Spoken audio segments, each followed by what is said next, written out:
हमारे टाउन में एक एयरपोर्ट बन रहा था जिस पर डेमोलिशन ऑफिस के स्टाफ घर घर जाकर मेजरमेंट करते हैं ताकि हाउसेस के कंपेंसेशन को लेकर नेगोशिएशन किया जा सके। लेकिन मैं पूरे 3 महीने तक इंतजार करता रहता हूं, फिर भी कोई भी मेरे दरवाजे पर नॉक नहीं करता है। जिसके बाद मुझे बाद में पता चलता है कि प्लानिंग मैप में मेरी जमीन को जानबूझकर रेड लाइन के बाहर ड्रॉ किया गया था। यह देखकर मैं गुस्से में सीधे मेयर के पास पहुंच जाता हूं, जिस पर वह मुझे ठंडे अंदाज में कहता है कि प्लान शुरू से ही ऐसा था। यह सुनकर मेरे सारे नेबर्स मेरा मजाक उड़ाने लगते हैं। अब तो तुम्हारा काम खत्म है, तुम जिंदगी भर उस टूटे हुए घर में ही फंसे रहोगे।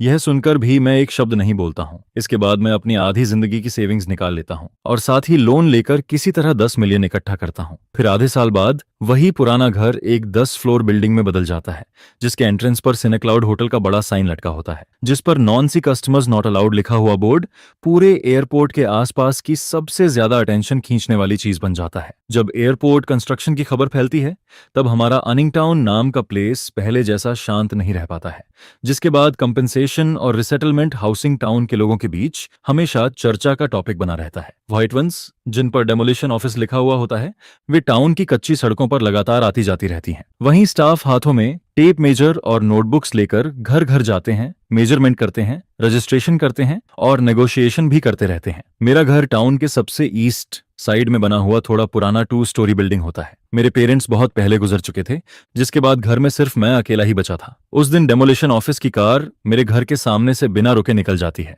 जिस पर मैं सोचता हूं कि शायद उन्होंने वेस्ट साइड से मेजरमेंट शुरू किया होगा और अभी मेरी बारी नहीं आई है। इसके बाद सबसे पहले नेबर आंटली डील फाइनल करती है। लोगों का कहना होता है कि उसे काफी बड़ा कंपेंसेशन मिला है, जिस वजह से उसके चेहरे की मुस्कान रुकने का नाम नहीं लेती है। जब भी वह मुझे देखती है तब जोर से पूछती है, ए किंग, तुम्हारे घर की बारी भी जल्दी आने वाली होगी, है ना? यह सुनकर मैं बस हल्का सा स्माइल करता हूं और सिर हिला देता हूं। पहले महीने के अंदर ही टाउन के ईस्ट वाले रेजिडेंट्स भी एक एक करके कॉन्ट्रैक्ट्स साइन करने लगते हैं। फिर धीरे धीरे पूरे टाउन की वॉल्स पर लाल रंग से डेमोलिश्ड लिखा जाने लगता है, लेकिन सिर्फ मेरी वॉल ही डल ग्रे और बिल्कुल साफ बनी रहती है। यह देखकर मैं अंदर ही अंदर पैनिक करने लगता हूँ। फिर 2 महीने और गुजर जाते हैं और टाउन की ज्यादातर फैमिलीज वहां से मूव कर चुकी होती हैं। यह देखकर मेरे दिल में एक अशुभ फीलिंग फैलने लगती है, जिसके बाद मैं सीधे टाउन हॉल पहुंचता हूं और मेयर जोंग डेटन को ढूंढता हूं। वह उस समय किसी से फोन पर बात कर रहा होता है। जैसे ही मैं डोर खोलकर अंदर जाता हूं, वह बस इरिटेट होकर अपनी आईलिड्स उठाता है और पूछता है, क्या बात है? जिस पर मैं आगे बढ़कर पूछता हूं, मेयर जोंग, मैं एयरपोर्ट डेमोलिशन के बारे में पूछना चाहता हूं। हमारे घर को अभी तक क्यों छोड़ा गया है? यह सुनकर वह फोन नीचे रखता है, ड्रॉअर से एक बड़ा प्लानिंग मैप निकालता है और उसकी तरफ इशारा करते हुए कहता है, खुद देख लो। मैं मैप के पास झुककर देखता हूं और उसी पल मेरा दिल भारी हो जाता है। प्लानिंग मैप में बनी हुई रेड डेमोलिशन लाइन किसी शार्प ब्लेड की तरह बिल्कुल मेरे कोर्टयार्ड वॉल के किनारे से गुजर रही होती है, जबकि मेरा छोटा सा घर उस रेड लाइन के बाहर अकेले छूटे किसी आइलैंड जैसा दिखाई देता है। मैं उस रेड लाइन को घूरते हुए कांपती आवाज में पूछता हूँ, ये क्या है? क्या यहाँ कोई मिस्टेक हुई है? जिस पर जोंग डेटा बर्फ जैसे ठंडे टोन में जवाब देता है, कोई मिस्टेक नहीं हुई है, प्लान शुरू से ऐसा ही सेट किया गया है और अब इसमें कुछ नहीं हो सकता। लेकिन मैं खुद को रोक नहीं पाता और फिर पूछ बैठता हूँ, लेकिन पूरे टाउन को डेमोलिश किया जा रहा है, फिर सिर्फ हमारे घर को जानबूझकर बाहर क्यों रखा गया? यह सुनकर जोंग डेटा की आवाज अचानक तेज हो जाती है और उसमें एक ब्यूरोक्रेटिक अथॉरिटी साफ महसूस होती है। वह कहता है, मैंने कहा ना, ये ऊपर के एक्सपर्ट्स का फैसला है, इसमें मैं क्या कर सकता हूँ? मुझे मीटिंग के लिए जाना है, तुम अब वापस जाओ। इतना कहने के बाद वह सीधे ऑफिस से बाहर निकल जाता है। जैसे ही मैं अपने घर के अंदर कदम रखता हूँ, तभी मेरी मुलाकात आंटली से होती है, जो मूवर्स को डायरेक्शन देते हुए अपना फर्नीचर ट्रक में लोड करवा रही होती है। मुझे टूटा हुआ देखकर उसके चेहरे पर एक अजीब सेटिस्फैक्शन दिखाई देता है, जिस पर वह मुस्कुराते हुए पूछती है, आकिंग, पूछने गए थे? यह सुनकर भी मैं कुछ नहीं बोलता हूँ। मेरी साइलेंस देखकर वह होंठ मोड़ते हुए कहती है, मैंने पहले ही कहा था, तुम्हारी लोकेशन बहुत ऑकवर्ड जगह पर है। एयरपोर्ट बन रहा है और तुम्हारा घर बस एज पर पड़ता है। इतना भी रास्ते में नहीं आता कि उसे डेमोलिश करके कंपेंसेशन दिया जाए। तभी दूसरा नेबर भी वहां आ जाता है और मजाक उड़ाते हुए कहता है, अरे वाह, अब तो बढ़िया है, पूरे टाउन में सिर्फ तुम्हारा फैमिली ही इस टूटे हुए घर में जिंदगी भर फंसा रहेगा। चारों तरफ एयरपोर्ट होगा और एयरप्लेन्स का नॉइजेस तुम्हें पागल कर देगा। यह सुनकर आंटली और जोर से हंसने लगती है और कहती है, सही कहा, जब हम सब सिटी के नए अपार्टमेंट्स में रहेंगे तब आकिंग यहाँ एयरप्लेन एग्जॉस्ट सूंघता रहेगा। उनकी कड़वी हंसी मेरे कानों में सुई की तरह चुभती रहती है, लेकिन फिर भी मैं उनसे आर्ग्यू नहीं करता हूँ। मैं बस धीरे से सिर उठाकर उस छोटे से घर को देखता हूँ जिसमें मैं बड़ा हुआ था। आखिरकार मूविंग ट्रक्स वहां से निकल जाते हैं और मैं खाली सड़क पर अकेला खड़ा रह जाता हूँ, जिसके बाद मैं अपना फोन निकालता हूँ और एक कॉल करता हूँ। हेलो, मैं एकिंग बोल रहा हूँ। जिस पर दूसरी तरफ से सुआन की जेंटल आवाज आती है। वह कंफ्यूज्ड होकर पूछती है, आकिंग, अचानक मुझे कॉल कैसे किया? मैं कुछ देर सोचने के बाद कहता हूँ,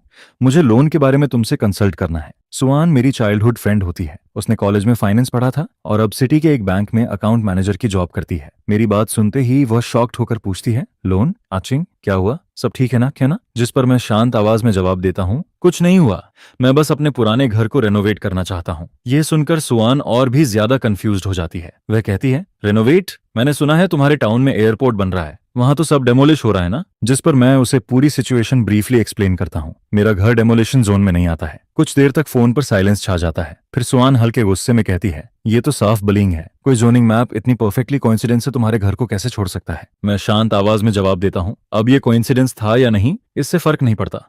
जिस पर सुआन पूछती है, तो फिर तुम क्या करने वाले हो? क्या सच में उस पुराने घर में ही पड़े रहोगे? हैं? मैं विंडो के बाहर खाली जमीन की तरफ देखते हुए एक एक शब्द बोलता हूँ, नहीं, मैं उसे गिराकर दोबारा बनाऊंगा। यह सुनते ही सुआन पूरी तरह साइलेंट हो जाती है। काफी देर बाद वह कहती है, किंग, क्या तुम इस फैसले को लेकर श्योर हो? ये कोई छोटा अमाउंट नहीं है। जिस पर मैं फॉर्मली जवाब देता हूँ, मैं सब सोच चुका हूँ। फिर वह पूछती है, तुम्हें कितने पैसे चाहिए? मैं कहता हूँ, मेरे पेरेंट्स की छोड़ी हुई सेविंग्स और पिछले कुछ सालों की कमाई मिलाकर मेरे पास 2 लाख हैं। मैं 3 लाख का लोन लेने की सोच रहा हूँ, जिससे टोटल 5 लाख हो जाएंगे। यह नंबर सुनते ही सुआन फोन पर शॉक्ड होकर सांस खींचती है। 5 लाख? आकिंग, क्या तुम पागल हो गए हो? तुम बस एक पर्सनल रेसिडेंस रीबिल्ड कर रहे हो, इतना पैसा क्यों चाहिए? जिस पर मैं दूर बन रहे एयरपोर्ट के मैसिव सिलहूट को देखते हुए कहता हूँ, जो मैं बनाने वाला हूँ वो कोई नॉर्मल हाउस नहीं है। भविष्य में वहां एंडलेस बिजनेस ट्रैवलर्स और भीड़ आने वाली है, और मेरा घर एयरपोर्ट के सबसे पास और फ्यूचर का इकलौता प्राइवेट बिल्डिंग होगा। इसके बाद मैं उससे पूछता हूँ, नए एयरपोर्ट के बगल में होटल खोलने के फ्यूचर के बारे में तुम्हारा क्या सोचना है? यह सुनकर सुआन तुरंत स्टंडन रह जाती है। वह हमेशा से स्मार्ट रही थी,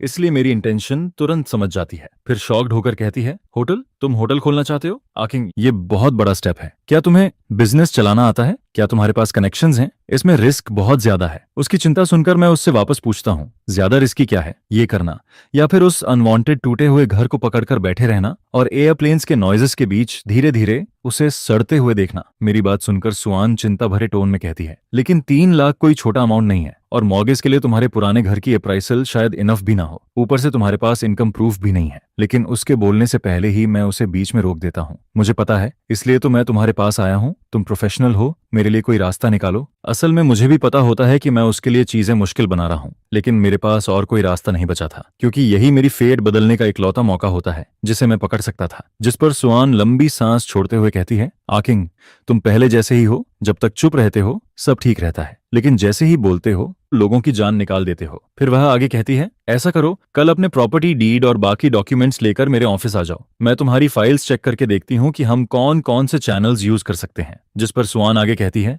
मैं कुछ गारंटी नहीं दे सकती, लेकिन मैं अपनी तरफ से पूरी कोशिश करूंगी। यह सुनकर मैं ग्रेटफुल होकर कहता हूँ, थैंक यू। माहौल थोड़ा हल्का करने के लिए सुआन मजाक में कहती है, अभी से थैंक यू मत बोलो, जब तुम्हारा होटल खुल जाए तब मुझे लाइफ टाइम के लिए फ्री प्रेसिडेंशियल सूट दे देना। जिस पर मैं बेहद सीरियस होकर जवाब देता हूँ, ठीक है, डील पक्की। अगले दिन सुबह होते ही मैं अपनी सारी उम्मीदों को लेकर सिटी जाने वाली पहली बस पकड़ लेता हूँ। जैसे ही हमारी मुलाकात होती है, सुआन तुरंत मेरे डॉक्यूमेंट्स पर काम शुरू कर देती है। वह लगातार कुछ लिखती रहती है, काउंटलेस फोन कॉल्स करती है और मुझे कई अलग अलग डिपार्टमेंट्स में लेकर जाती है। जब बैंक के रिव्यूअर्स मेरे प्रॉपर्टी डीड को रेड लाइन के बाहर लटका हुआ देखते हैं, तब उनके चेहरे डिसबिलीफ से भर जाते हैं। उनकी नजरों में एयरपोर्ट से घिरे हुए एक आइसोलेटेड आइलैंड को लोन देना बेहद रिस्की और एब्सर्ड लगता है, जिस वजह से मैं बार बार अपना बिजनेस प्लान एक्सप्लेन करता रहता हूँ।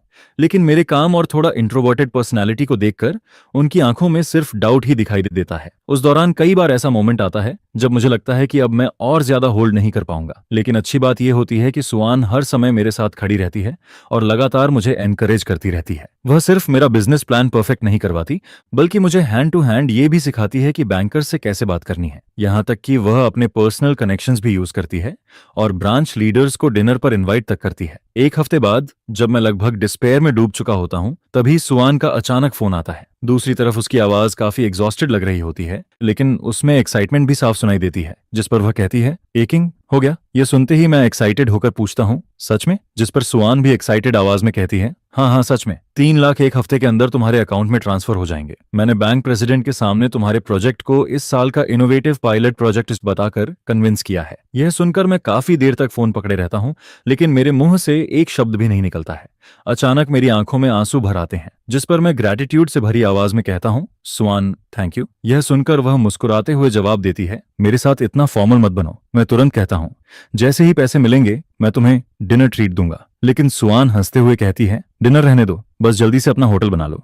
मैं प्रेसिडेंशियल सूट में स्टे करने का इंतजार कर रही हूँ। कॉल खत्म होने के बाद मैं विंडो के पास जाकर खड़ा हो जाता हूँ और बाहर शुरू हो चुके मैसिव एयरपोर्ट कंस्ट्रक्शन साइट को देखने लगता हूँ। एक हफ्ते बाद मेरे फोन पर एक टेक्स्ट मैसेज आता है, 3 lakh yuan has been credited to your account. उस लंबे जीरो वाले नंबर को देखकर मैं गहरी सांस लेता हूँ। पूरे 5 लाख। यह सिर्फ मेरी पूरी नेटवर्थ नहीं थी, बल्कि मेरी जिंदगी की पूरी स्टेक भी थी, जिस पर मैं खुद से कहता हूँ, ए किंग, अब तुम्हारे पास पीछे हटने का कोई रास्ता नहीं है। फिर मैं खुद को फॉर्मली जवाब देता हूँ, मैं सिर्फ जीत सकता हूँ, हार नहीं सकता। पैसे मिलते ही अगले ही दिन मैं सिटी की सबसे बेस्ट आर्किटेक्चरल डिजाइन फर्म को कांटेक्ट करता हूँ और टाउन की सबसे फेमस कंस्ट्रक्शन टीम को हायर कर लेता हूँ। कंस्ट्रक्शन टीम का कैप्टन, जिसका सरनेम जिया होता है, वह काफी ऑनेस्ट आदमी होता है। मेरा पुराना फैमिली हाउस देखकर वह सिर खुजाते हुए पूछता है, आकिंग, क्या तुम सच में इस घर को गिराकर दोबारा बना रहे हो? इसके बाद कैप्टन जियाओ फिर पूछता है, घर गिराने के बाद तुम यहाँ क्या बनाना चाहते हो? देखो, फ्यूचर में यहाँ पूरा एयरपोर्ट बनने वाला है। अगर ऑर्डिनरी हाउस बनाया तो यहाँ रहना कंफर्टेबल नहीं होगा। जिस पर मैं तुरंत ब्लूप्रिंट निकालकर कहता हूँ, अंकल जियाओ, चिंता मत करो, ब्लूप्रिंट पहले से डिजाइन करवाया जा चुका है। कैप्टन जियाओ जैसे ही ब्लूप्रिंट देखता है, उसकी आंखें एकदम चौड़ी हो जाती हैं। हे भगवान, 4 floors, basement, on viewing platform भी, तुम यहाँ लिटिल विला बना रहे हो? यह सुनकर मैं काम टोन में जवाब देता हूँ, ये बिल्डिंग एक होटल बनने वाली है। मेरी बात सुनते ही कैप्टन जियाओ और पीछे खड़े वर्कर्स पूरी तरह स्टनड रह जाते हैं। उनके एक्सप्रेशंस बिल्कुल वैसे ही होते हैं जैसे उस समय बैंक स्टाफ के थे। जिस पर कैप्टन जिया डाउटफुल होकर पूछता है, आकिंग, तुम मजाक तो नहीं कर रहे? इस सुनसान जगह के बीच होटल खोलोगे? मैं दूर धूल भरे मैदान की तरफ इशारा करते हुए कहता हूँ, फ्यूचर में ये जगह सुनसान नहीं रहने वाली। देख रहे हो, यही एनिंग टाउन की सबसे लाइवली जगह बनेगी। यह सुनकर कैप्टन जिया कुछ देर साइलेंट हो जाता है। वह पहले मेरी डिटरमिन्ड आंखों को देखता है, फिर काफी देर तक ब्लूप्रिंट को घूरता रहता है। इसके बाद वह दोबारा मेरे घर की लोकेशन की तरफ देखता है और धीरे धीरे उसकी आंखों का नजरिया बदलने लगता है। अचानक वह अपनी थाई पर हाथ मारते हुए एक्साइटेड होकर कहता है, अब समझ आया, तुम सच में बहुत स्मार्ट हो। इसे कहते हैं अपॉर्चुनिटी को पकड़ना। फिर वह एक्साइटमेंट में आगे कहता है, दूसरों को यह जगह डेड एंड लग सकती है, लेकिन अगर तुमने यहाँ सच में होटल बना लिया तो ये ट्रेजर लैंड बन जाएगी। प्लेन से उतरने वाले लोग थके हुए होंगे, ऐसे में हर कोई सबसे पहले आराम करने की जगह ढूंढेगा और आंख खोलते ही सबसे पहले उन्हें तुम्हारा होटल दिखाई देगा। यह देखकर मुझे थोड़ा सरप्राइज होता है कि अंकल जियाओ ने मेरी आइडिया को इतनी जल्दी समझ लिया। जिस पर मैं पूछता हूँ, अंकल जियाओ, क्या आप ये काम लेना चाहेंगे? यह सुनते ही वह तुरंत अपने चेस्ट पर हाथ मारकर जोर से कहता है, क्यों नहीं लूंगा? इतना इंटरेस्टिंग काम लैंटर्न लेकर ढूंढने पर भी नहीं मिलता। चिंता मत करो, ब्लूप्रिंट जैसा बना है बिल्कुल वैसा ही बना कर दूंगा और बिल्डिंग को इतना मजबूत बनाऊंगा कि सालों तक खड़ी रहे। जिस दिन बुलडोजर मेरे यार्ड में एंटर करता है, उस दिन पूरे एरिया में काफी शोर मच जाता है। जो नेबर्स अभी तक मूव नहीं हुए थे, वे भी तमाशा देखने के लिए वहां आ जाते हैं। जब वे लोग मेरे चाइल्डहुड मेमोरीज से भरे पुराने घर को बुलडोजर के आयरन आर्म के नीचे गिरते हुए देखते हैं, तब सब शॉक्ड होकर सांस खींचने लगते हैं। ये एकिंग सच में पागल हो गया है, इतना अच्छा घर ऐसे ही डेमोलिश कर दिया। आखिर करना क्या चाहता है? तभी कोई दूसरा कहता है, सुना है बहुत सारा पैसा लेकर आया है और यहाँ लिटिल विला बनाना चाहता है। यह सुनकर एंटली अपने आर्म्स क्रॉस करके स्नीर करते हुए कहती है, लिटिल विला? मुझे तो लगता है इसके पास जरूरत से ज्यादा पैसा आ गया है। इतना बड़ा हाउस बनाकर अकेले रहेगा, रात को डर नहीं लगेगा इसे? जिस पर आसपास के लोग भी इको करते हैं, सही कहा, आसपास कोई नेबर भी नहीं होगा, पूरा प्लेस ग्रेवयार्ड जैसा लगेगा। मुझे तो लगता है इसे बस अपनी ईगो बचानी है और खुद मुसीबत बुला रहा है। प्लान के खिलाफ जाकर कभी किसी का अच्छा हुआ है? लेकिन मैं उन सारी बातों को कंप्लीटली इग्नोर कर देता हूँ। मैं बस मेसी रूइंस के सामने खड़ा होकर वर्कर्स को काम करते हुए देखता रहता हूँ। ज्यादा समय नहीं गुजरता कि यहाँ का शोर टाउन मेयर जोंग डेटा तक पहुंच जाता है। वह अपनी कार की विंडो नीचे करके दूर से मुझे देखने लगता है। शायद उसने उम्मीद नहीं की थी कि मैं उसके पास रोने या रिक्वेस्ट करने नहीं जाऊंगा, बल्कि इतना बड़ा कमिशन खड़ा कर दूंगा। इसके बाद जोंग डेटान कार की विंडो से जोर से चिल्लाता है, जीन, आकिंग। जिस पर मैं उसके पास जाकर पूछता हूँ, क्या बात है? वह सस्पिशियस टोन में पूछता है, तुम ये क्या कर रहे हो? हाउस रेनोवेट कर रहे हो? मैं जवाब देता हूँ, लेकिन वह तुरंत फिर पूछता है, क्या रेनोवेशन के लिए पूरा हाउस गिराना पड़ता है? तुम रीबिल्डिंग कर रहे हो? क्या तुम्हारे पास अप्रूवल डॉक्यूमेंट्स हैं? जिस पर मैं सीधे डॉक्यूमेंट्स निकालकर दिखा देता हूँ। यह देखकर जोंग डेटाइन बिल्कुल एक्सपेक्ट नहीं करता कि मेरे पेपरवर्क इतने कंप्लीट होंगे। उसका चेहरा तुरंत अगली हो जाता है। वह डॉक्यूमेंट्स वापस मेरी तरफ फेंकते हुए डेंजरस टोन में कहता है, मैं तुम्हें वार्निंग दे रहा हूँ, ज्यादा स्मार्ट बनने की कोशिश मत करो। एयरपोर्ट कंस्ट्रक्शन एक मेजर प्रोजेक्ट है। अगर तुमने कंस्ट्रक्शन में प्रॉब्लम क्रिएट की या इलीगल बिल्डिंग बनाई तो मुझसे बुरा कोई नहीं होगा। जिस पर मैं डॉक्यूमेंट समेटते हुए उसकी आंखों में सीधा देखकर कहता हूँ, चिंता मत कीजिए, मेरा हर काम लॉ के अंदर है। मैं किसी के रास्ते में नहीं आऊंगा और उम्मीद करता हूं कि कोई मेरे रास्ते में भी नहीं आएगा। शायद जोंग डेटा ने कभी मुझे इतना टफ स्टैंस लेते हुए नहीं देखा था। आखिर में वह जोर से स्नोट करता है, विंडो ऊपर करता है और तेजी से वहां से निकल जाता है। मुझे अच्छी तरह पता होता है कि वह आज मुझे वार्निंग देने आया था और मैं भी उसे टेस्ट कर रहा था। इसके बाद आने वाले दिनों में मैं लगभग हर दिन कंस्ट्रक्शन साइट पर ही समय बिताता हूँ। धीरे धीरे खाली जमीन पर बिल्डिंग का फ्रेमवर्क खड़ा होने लगता है और हर दिन विजिबल स्पीड से ऊंचा होता जाता है। पहले महीने में फाउंडेशन और बेसमेंट कंप्लीट हो जाते हैं। इसके बाद मेन स्ट्रक्चर भी तैयार हो जाता है और आखिर में जब कंक्रीट से भरा आखिरी ट्रक 4th फ्लोर पर डाला जाता है तब अंकल जिया एक्साइटमेंट में फायर क्रैकर्स जला देता है। मैं न्यूली कंप्लीटेड रूफटॉप पर खड़ा होकर रफ कास्ट फ्लोर से नीचे की जमीन को देखता हूँ। वहीं दूर नजर डालने पर एयरपोर्ट का आउटलाइन भी अब पहले से ज्यादा क्लियर दिखाई देने लगता है। मेरा होटल और फ्यूचर एयरपोर्ट दोनों एक साइलेंट रेस में लगे हुए होते हैं, जैसे दोनों दुनिया के सामने खुद को पहले प्रेजेंट करने की कोशिश कर रहे हों। लेकिन ठीक उसी दिन जब मैं साइट पर डिजाइनर के साथ एक्सटीरियर वॉल मटेरियल्स डिस्कस कर रहा होता हूं, तभी कई लॉ एनफोर्समेंट व्हीकल्स वहां तेजी से आकर रुकती हैं। कार्डोज खुलते हैं और उनमें से अलग अलग डिपार्टमेंट्स के यूनिफॉर्म पहने हुए दर्जनों लोग बाहर निकलते हैं।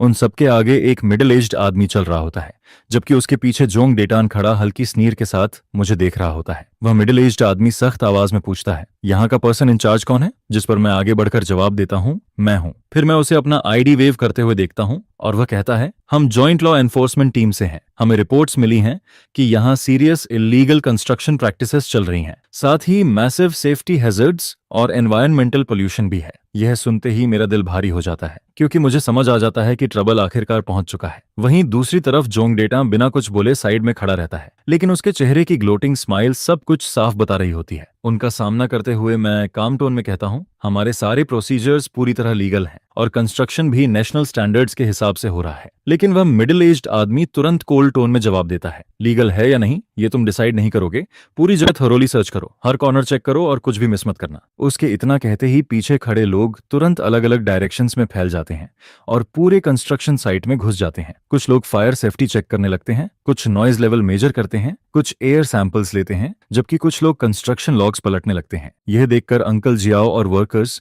पूरी तरह डम्फाउंडेड रह जाते हैं। वे आगे बढ़कर आर्ग्यू करना चाहते हैं, लेकिन मैं उन्हें रोक देता हूं, जिस पर मैं धीरे से कहता हूं, उन्हें चेक करने दो, क्योंकि मुझे अच्छी तरह पता होता है कि यह सब जोंग डेटा का रिवेंज था और जितना ज्यादा वह ऐसा करेगा उतना ही हमें पैनिक नहीं करना चाहिए। पूरा आफ्टरनून मेरा कंस्ट्रक्शन साइट लगभग स्टैंड स्टिल पर चला जाता है। इस दौरान लगातार छोटी छोटी निटपिकिंग होती रहती है। यहाँ रीबार स्पेसिंग गलत लग रही है, रूलर लाओ और मेजर करो। तुम्हारे डस्ट कंट्रोल मेजर्स इनएडिक्वेट हैं, फाइन लगेगा। कैफेटेरिया का हेल्थ परमिट कहाँ है? मैं नोटिस करता हूँ कि जोंग डेटा बार बार उस मिडिल एज्ड आदमी के कान में कुछ व्हिस्पर करता रहता है और फिर दोनों मेरी तरफ मैलिशियस नजरों से देखने लगते हैं। लेकिन पूरे समय मैं साइलेंस मेंटेन करता हूँ और बस अपने फोन से उनकी हर मूवमेंट और हर चेहरे को क्लियरली रिकॉर्ड करता रहता हूँ। जब सनसेट होने वाला होता है तब तक वे लोग प्रैक्टिकली पूरे साइट को उलट पुलट चुके होते हैं। आखिर में वे सब इकट्ठा होते हैं और वह मिडिल एज्ड आदमी मजबूरी भरे टोन में कहता है, आज आफ्टरनून की डिटेल्ड इंस्पेक्शन के बाद आपकी साइट बेसिकली स्टैंडर्ड्स मीट करती है। यह बात वह साफ रिलैक्वांस के साथ बोलता है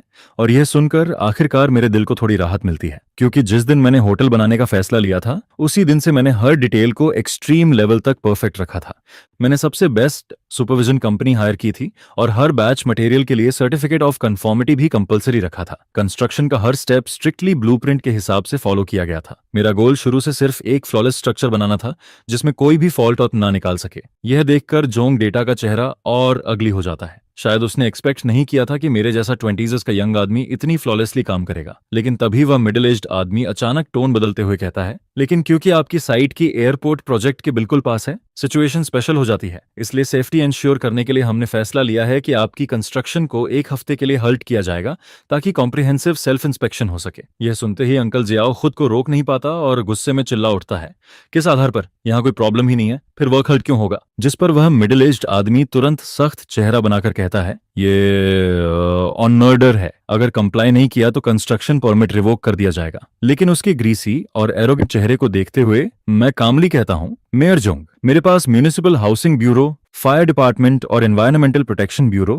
के सभी लीडर्स के फोन नंबर्स हैं और मैंने अभी जो वीडियो रिकॉर्ड किया है उसे मैंने अपने एक दोस्त को भी भेज दिया है। वह प्रोविंशियल मीडिया में काम करता है। इसके बाद मैं उसकी आंखों में देखकर पूछता हूँ, आपको क्या लगता है अगर मैं उन्हें आज आफ्टरनून यहाँ जो कुछ हुआ सब डिटेल में बता दूं तो क्या होगा? फिर मैं शांत आवाज में आगे कहता हूँ, मैं बस एक ऑर्डिनरी सिटीजन हूँ जो अपने घर को प्रोटेक्ट करने की कोशिश कर रहा है। मेरे पास पावर नहीं है, इन्फ्लुएंस नहीं है, इसलिए खुद को बचाने के लिए मुझे यही क्लैमी तरीका अपनाना पड़ा। यह सुनते ही उसके चेहरे की स्माइल तुरंत फ्रीज हो जाती है। वह शौक में मुझे घूरने लगता है, जैसे उसे यकीन ही नहीं हो रहा हो। शायद उसने कभी इमेजिन भी नहीं किया था कि जिस ऑर्फन को वह वीक और इजी टारगेट समझता था, उसके पास ऐसा ट्रम्प कार्ड भी हो सकता है। इसी बीच वह मिडिल एज्ड आदमी भी एटमॉस्फेयर में कुछ गलत फील कर लेता है और जल्दी से मेयर जोंग के पास जाकर पूछता है, अब क्या करें? ये देखकर जोंग डेटा ने मुझे फियरली ग्लैर करता है, फिर दांत पीसते हुए कहता है, इन्हें कंस्ट्रक्शन कंटिन्यू करने दो। इतना कहने के बाद वह बिना पीछे देखे कार में बैठ जाता है और अपने साथ उन सारे सो कॉलर्ड लॉ एनफोर्समेंट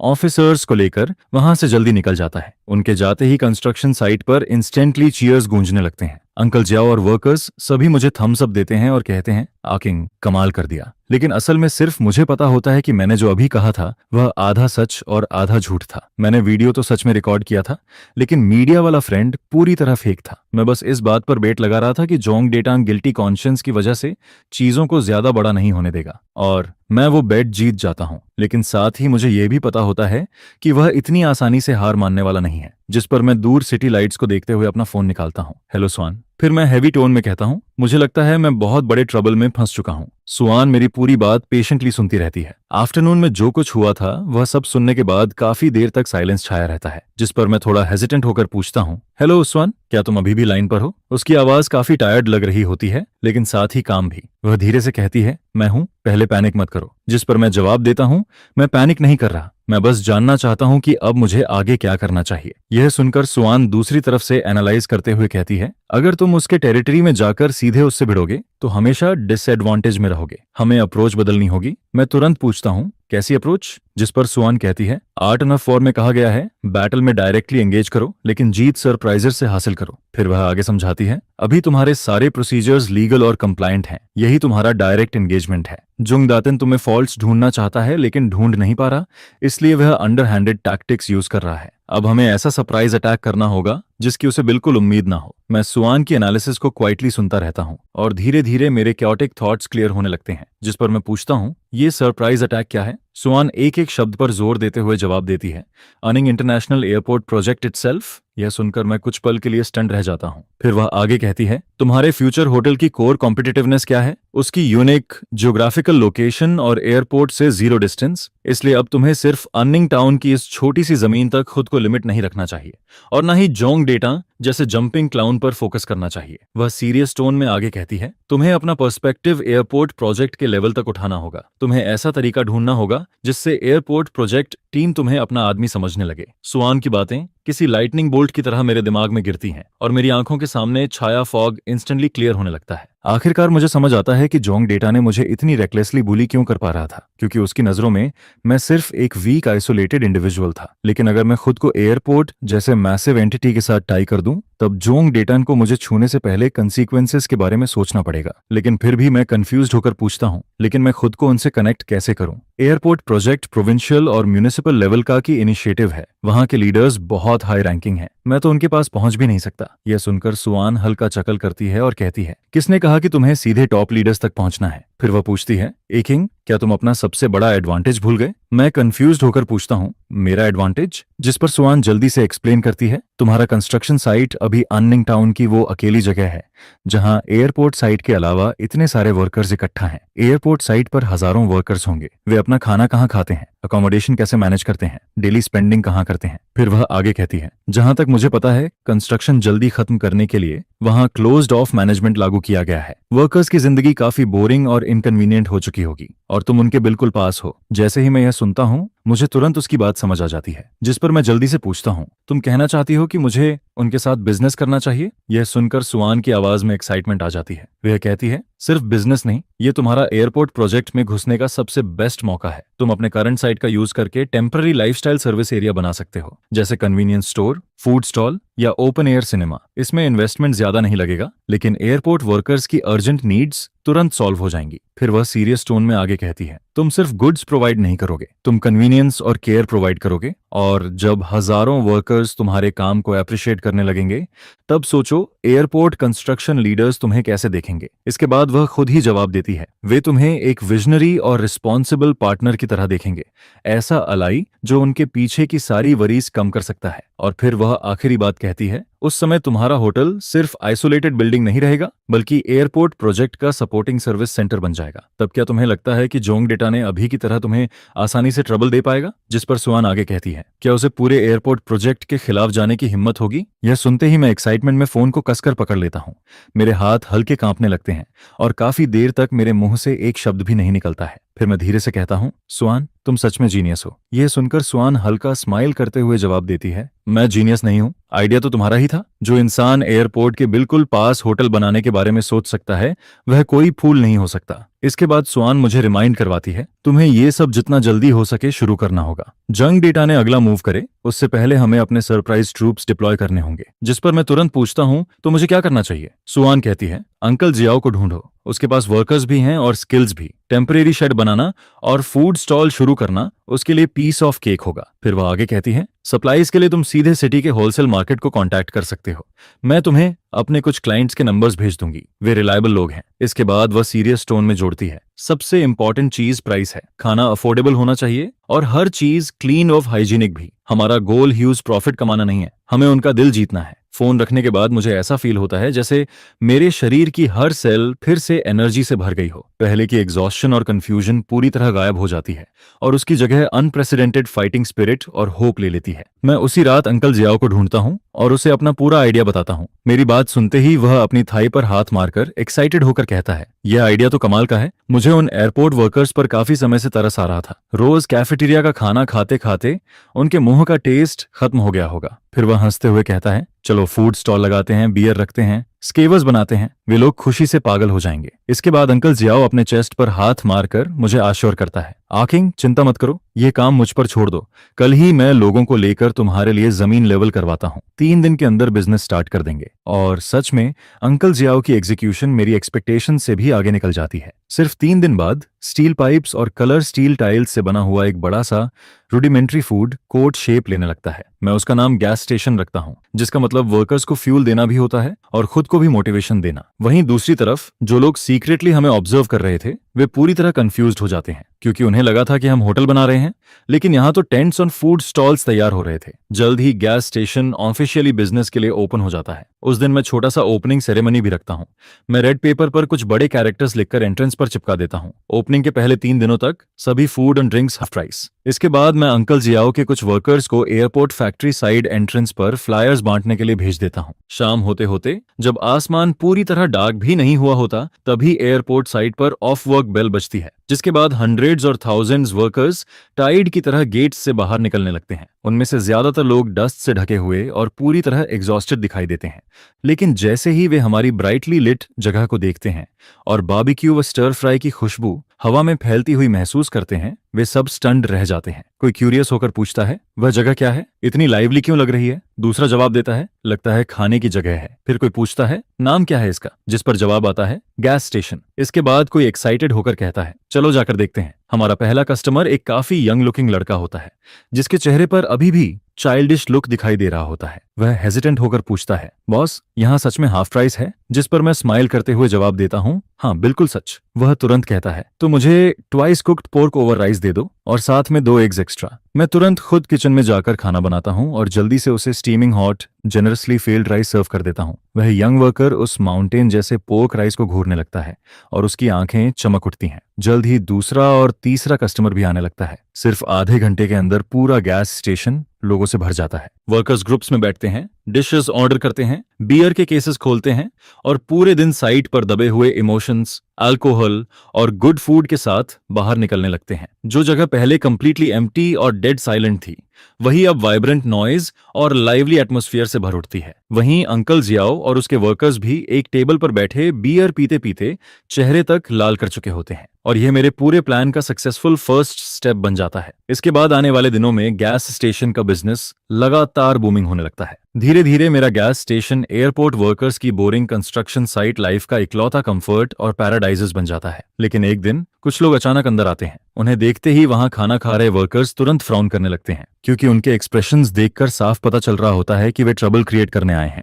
जिस पर मैं बैक किचन से बाहर आता हूँ, एप्रन उतारता हूँ और कामली पूछता हूँ, क्या खाना चाहेंगे? तभी उनमें से एक आदमी मुझे ऊपर से नीचे तक एग्रेसिव नजरों से देखता है और पूछता है, तू ही बॉस है? फिर वह स्नीयर करते हुए कहता है, हम यहाँ खाने नहीं आए, हम प्रोटेक्शन मनी कलेक्ट करने आए हैं। इसके बाद वह 5 उंगलियां दिखाते हुए कहता है, अगर रनिंग टाउन में बिजनेस करना है तो हमारे रूल्स फॉलो करने होंगे, हर महीने इतना पैसा देना पड़ेगा। लेकिन अनएक्सपेक्टेडली मेरे कुछ बोलने से पहले ही पास वाली टेबल से एक बर्ली मस्कुलर आदमी अचानक खड़ा हो जाता है। यह आदमी एयरपोर्ट साइट का कॉन्ट्रैक्टर होता है, जिसका नाम जंग होता है, और वह लगभग हर दिन मेरे यहाँ खाने आता रहता है। कॉन्ट्रैक्टर जंग भारी बूमिंग आवाज में पूछता है, तुम लोग आखिर कर क्या रहे हो? यह सुनकर वह गुंडा उसे साइड ग्लैंस से घूरते हुए डिसइनफुल्ली कहता है, तू कौन है? ये एडल्ट्स का मैटर है, बच्चे बीच में ना बोले, नहीं तो तुम्हें भी निपटा देंगे। यह सुनते ही कॉन्ट्रैक्टर जंग हंस पड़ता है। वह कुछ नहीं कहता, बस टेबल से एम्पटी बियर बॉटल उठाता है और कैजुअली हाथ से स्क्वीज करता है। अगले ही पल क्रैक की आवाज आती है और ग्लास बॉटल उसके हाथ में चकनाचूर हो जाती है। यह देखकर वह गुंडा और उसके लेकीज तुरंत डर जाते हैं और तभी चारों तरफ से डजन्स मसलर वर्कर्स खड़े होने लगते हैं। कुछ बियर बॉटल्स उठाते हैं, कुछ स्टूल्स पकड़ लेते हैं। वे एक शब्द भी नहीं बोलते, लेकिन साइलेंटली जोंग और उसके लोगों को सराउंड कर लेते हैं। ये वर्कर्स अलग अलग प्लेसेस से आए हुए लोग होते हैं जो सालों से कंस्ट्रक्शन साइट्स पर मेहनत करते रहते हैं। भले ही वे ज्यादा एजुकेटेड ना हों, लेकिन उनके अंदर सबसे जेन्युइन ब्रदरहुड मौजूद होती है। और क्योंकि मैंने उन्हें गुड और अफोर्डेबल फूड दिया था, इसलिए वे नेचुरली मेरे लिए स्टैंड लेने को तैयार हो गए थे। वहीं जोंग और उसका गैंग, जो हमेशा सिर्फ ऑनेस्ट टाउन पीपल को बली करता आया था, उसने पहले कभी ऐसा सीन नहीं देखा था। जिस पर जोंग डर छिपाते हुए जोर से चिल्लाता है, क्या क्या करना चाहते हो तुम लोग? सुन लो, मेरा अंकल जंग डेटा है। यह सुनकर कॉन्ट्रैक्टर जेंग डिस्नेफुली थूकता है और कहता है, जंग डेटाउन तुम्हारा अंकल है तो तुम्हारा बाप कौन है? Z emperor. फिर वह कोल्ड टोन में कहता है, मार खाने से पहले यहां से निकल जाओ। जंग अभी भी कुछ हार्श वर्ड्स बोलना चाहता था, लेकिन आसपास लगातार बढ़ती क्राउड को देखकर उसका करेज पूरी तरह टूट जाता है। जिस पर वह अपने लेकीज के साथ जल्दी से पीछे हटता है और चिल्लाता है, चलो यहां से। अगले ही पल पूरे क्राउड में जोरदार लाफ्टर गूंज उठती है। मैं जोंग और उसके लोगों की पैथिक रिट्रीटिंग फिगर्स को देखता हूं, फिर उन वर्कर्स की तरफ नजर डालता हूं जिन्होंने बिना कहे मेरे लिए स्टैंड लिया था। उसी पल मेरे दिल में एक गर्माहट सी दौड़ जाती है, जिस पर मैं आगे बढ़कर फोरमैन जंग को डीप बों करता हूं और कहता हूं, ब्रोदर जंग और सभी मास्टर्स, आज के लिए थैंक यू। यह सुनकर फोरमैन जंग तुरंत हाथ हिलाते हुए हार्टी टोन में कहता है, इसमें थैंक यू कैसा? हम बस उन स्कमबैग्स को बर्दाश्त नहीं कर सकते। फिर वह जोर से कहता है, बॉस आकिंग, अब हम सब तुम्हारी जगह प्रोटेक्ट करेंगे। जो भी तुम्हें ट्रबल देगा उसे हम हजारों ब्रदर्स के खिलाफ जाना पड़ेगा। जैसे ही वह यह बात कहता है, आसपास खड़े सभी लोग अनियंसली शाउट करते हैं, सही कहा, उसे हम हजारों ब्रदर्स के खिलाफ जाना पड़ेगा। उस पल क्राउड के बीच खड़े होकर उन सिंपल और सिंसियर चेहरों को देखते हुए मेरे दिल में एक इंडिस्क्राइबल इमोशन भर जाता है। वहीं दूसरी तरफ दूर खड़ा झोंग डेटा ने अपने न्यूब को डिसग्रेस में भागते हुए देख रहा होता है। उसका पूरा शरीर गुस्से से कांपने लगता है और उसी समय उसे आखिरकार एहसास होता है कि चीजें धीरे धीरे उसके कंट्रोल से बाहर निकल रही हैं। और मैं, वह ऑनरफन जिसे उसने कभी सीरियसली नहीं लिया था, अब उसकी एक्सपेक्टेशन से कहीं ज्यादा मजबूत विंग्स उगा चुका था। इसी बीच ज्यादा दूर नहीं, मेरी 4 मंजिला बिल्डिंग का मैन स्ट्रक्चर पहले ही तैयार हो चुका था और अब बस उसके एक्सटीरियर डेकोरेशन का इंतजार हो रहा था, जिस पर मैंने उसका नाम भी काफी पहले ही सोच लिया था, जो था क्लाउड होटल। मैं मन ही मन ये रिजॉल्व करता हूं कि जो लोग मुझे नीचे समझते थे, मैं उन्हें जमीन से ऊपर देखकर अपनी एग्जिस्टेंस का एहसास करवाऊंगा। इसके बाद जोंगचांग और उसके आदमी वहां से डरकर भाग जाते हैं, जिस पर गैस स्टेशन का माहौल तुरंत ही अपने सबसे बड़े पीक पर पहुंच जाता है। फोरमैन जोंग सीधे एक मोटी कैश की गड्डी टेबल पर पटकता है और कहता है, बॉस फू, तुमने आज हमारे लिए स्टैंड लिया है, ये पैसे वापस रख लो। हम यहाँ तुम्हारा फायदा उठाने नहीं आए, हमें बस ये लगता है कि तुम जैसे यंग आदमी में उस गैंग के सामने खड़े होने की हिम्मत है, तुम्हारे अंदर गट्स हैं, हम तुम्हारी रिस्पेक्ट करते हैं। यह सुनकर मैं उनसे ज्यादा आर्ग्यू नहीं कर पाता और आखिरकार पैसे एक्सेप्ट कर लेता हूँ। लेकिन मेरे दिल में यह बात बिल्कुल क्लियर हो जाती है कि मैंने इस थोड़े से पैसे से कहीं ज्यादा वैल्यूएबल चीज हासिल की है। मैंने लोगों का दिल जीत लिया था। जिसके बाद यह इंसिडेंट बहुत जल्दी एयरपोर्ट प्रोजेक्ट कमांड सेंटर तक पहुंच जाता है। शुरुआत में वहां के लोग काफी नर्वस हो जाते हैं। उनके लिए हजारों वर्कर्स का किसी अनकंट्रोल्ड प्राइवेट जगह पर जमा होना बहुत बड़ा सेफ्टी हैजर्ड लगता है। यहाँ तक कि प्रोजेक्ट डिपार्टमेंट ने इस इश्यू को लेकर ओवरनाइट मीटिंग तक रख दी थी। मीटिंग के दौरान किसी ने प्रपोजल दिया कि मेरा गैस स्टेशन सीधे बंद करवा दिया जाए और सभी वर्कर्स को वापस उस बंद कंस्ट्रक्शन साइट में भेज दिया जाए। लेकिन यह प्रपोजल तुरंत ही कंस्ट्रक्शन पार्टी के इंचार्ज की तरफ से जोरदार ऑपोजिशन फेस करता है। वह कहता है, अगर हम उसे थ्रेट की तरह ट्रीट करेंगे तो इससे कॉन्फ्लिक्ट्स और प्रेशर ही बढ़ेगा और सूनर और लेटर कोई बड़ा हादसा जरूर होगा। काफी देर तक आर्ग्यूमेंट चलने के बाद आखिरकार एक कॉम्प्रोमाइज प्लान सामने आता है, जिसमें कहा जाता है उसे थ्रेट की तरह देखने के बजाय क्यों ना उसे एक कंट्रोलेबल पार्टनर बना लिया जाए। इसके बाद जल्द ही एनिंग एयरपोर्ट कंस्ट्रक्शन कमांड सेंटर की नंबर प्लेट वाली एक एसयूवी मेरे साइट के एंट्रेंस पर आकर रुकती है, जिस पर करीब 30 साल का एक आदमी कार से उतरता है और सीधे मेरी तरफ आता है।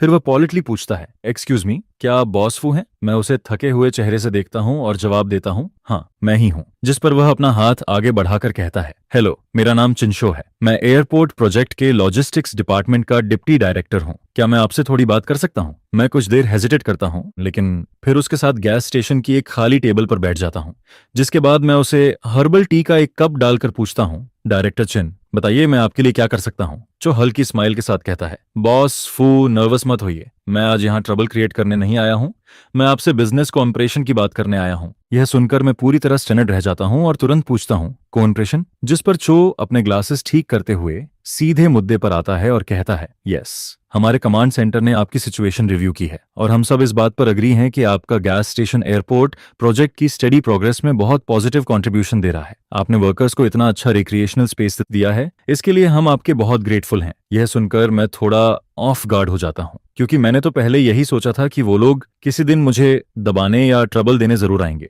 इसके बाद वह अपने ब्रीफकेस से एक डॉक्यूमेंट निकालता है और कहता है, हम आपके साथ ऑफिशियली एक कोऑपरेशन एग्रीमेंट साइन करना चाहते हैं। हमारा कमांड सेंटर आपके गैस स्टेशन को अनिंग इंटरनेशनल एयरपोर्ट प्रोजेक्ट का official living service area authorise करेगा। हम आपको एक ऑफिशियल प्लैक देंगे, साथ ही हर महीने सब्सिडी भी दी जाएगी, लेकिन हमारी सिर्फ एक रिक्वायरमेंट है। यह सुनते ही मेरा दिल तेजी से धड़कने लगता है और मैं तुरंत पूछता हूँ, कौन सी रिक्वायरमेंट? जिस पर चो पूरी सिंसेरिटी के साथ मेरी तरफ देखता है और कहता है, फूड सेफ्टी मेंटेन रखिए और प्राइसेस स्टेबल रखिए, ताकि वर्कर्स शांति से खाना खा सकें और खुश रह सकें। फिर वह आगे कहता है, बॉस फू, हमें पता है कि आपकी करंट प्राइसिंग में आपको लगभग कोई प्रॉफिट नहीं बचता। हम ये सब्सिडी इसलिए दे रहे हैं क्योंकि हम चाहते हैं कि आप लंबे समय तक ये काम कंटिन्यू रखें। आप हमारे पीछे का माहौल स्टेबल रखते हैं, ताकि हम फ्रंट लाइन कंस्ट्रक्शन पर पूरी पीस ऑफ माइंड के साथ फोकस कर सकें। टेबल पर पड़े एग्रीमेंट और उस पर लिखे कोऑपरेशन शब्द को देखकर मेरी आंखें अचानक भर आती हैं। सुआन की स्ट्रैटेजी, वह ब्रिलियंट मूव जिसमें सरप्राइज से जीतने की बात थी, आखिरकार ऐसे तरीके से सक्सेसफुल हुई थी जिसकी मैंने कभी इमेजिनेशन भी नहीं की थी। मैं सिर्फ एयरपोर्ट प्रोजेक्ट का अली ही नहीं बना था, बल्कि ऑफिशियली सर्टिफाइड इनसाइडर तक बन चुका था। जिस पर मैं तुरंत जवाब देता हूँ, आई एग्री। फिर मैं पेन उठाकर एग्रीमेंट पर अपना नाम साइन कर देता हूँ। यह देखकर चिंगो खुशी से एग्रीमेंट समेटता है और कहता है, बॉस फू तामस्यू फू, हैप्पी कॉपरेटिंग। अगर फ्यूचर में कभी भी किसी हेल्प की जरूरत पड़े या कोई आपको हैरस करे तो आप मुझे कभी भी कॉल कर सकते हैं। चिन्हुआ के जाने के बाद मैं तुरंत सुआन को फोन लगाता हूं और एक्साइटमेंट में कहता हूं, हेलो सुआन, हम सक्सेसफुल हो गए। जिस पर सुआन फोन के दूसरी तरफ हंसते हुए कहता है, मुझे शुरू से पता था। याद रखो, जब तुम लोगों को ऐसी वैल्यू प्रोवाइड करते हो जिसे वो रिफ्यूज नहीं कर सकते, तब तुम एक ऐसे पार्टनर बन जाते हो जिसे हर कोई अपने साथ रखना चाहता है, ना कि ऐसी चींटी जिसे कभी भी कुचल दिया जाए। अब तुम्हारा बैटलफील्ड लेवल अप हो चुका है। और सच में अगले ही दिन गैस स्टेशन के सबसे प्रोमिनेंट स्पॉट पर एक नई ब्लू प्लैक टांग दी जाती है, जिस पर बड़े अक्षरों में लिखा होता है, Anning international airport project designated airport construction command centre logistics department supervising. यह प्लैक किसी एंशिएंट जनरल के कमांड फ्लैग की तरह लगता है। जैसे ही यह वहां लगाया जाता है, पूरे गैस स्टेशन की ऑरा ही बदल जाती है, जिस पर वर्कर्स भी उसे देखकर खुद को थोड़ा ज्यादा कॉन्फिडेंट फील करने लगते हैं। अब यहाँ पैसे खर्च करना सिर्फ खाने पीने की बात नहीं रह जाती, बल्कि ऑफिशियली रिकॉग्नाइज्ड पर्क बन जाता है। इस पॉइंट पर मेरी आइडेंटिटी एक कंट्रोवर्शियल सेल्फ एम्प्लॉयड वर्कर से बदलकर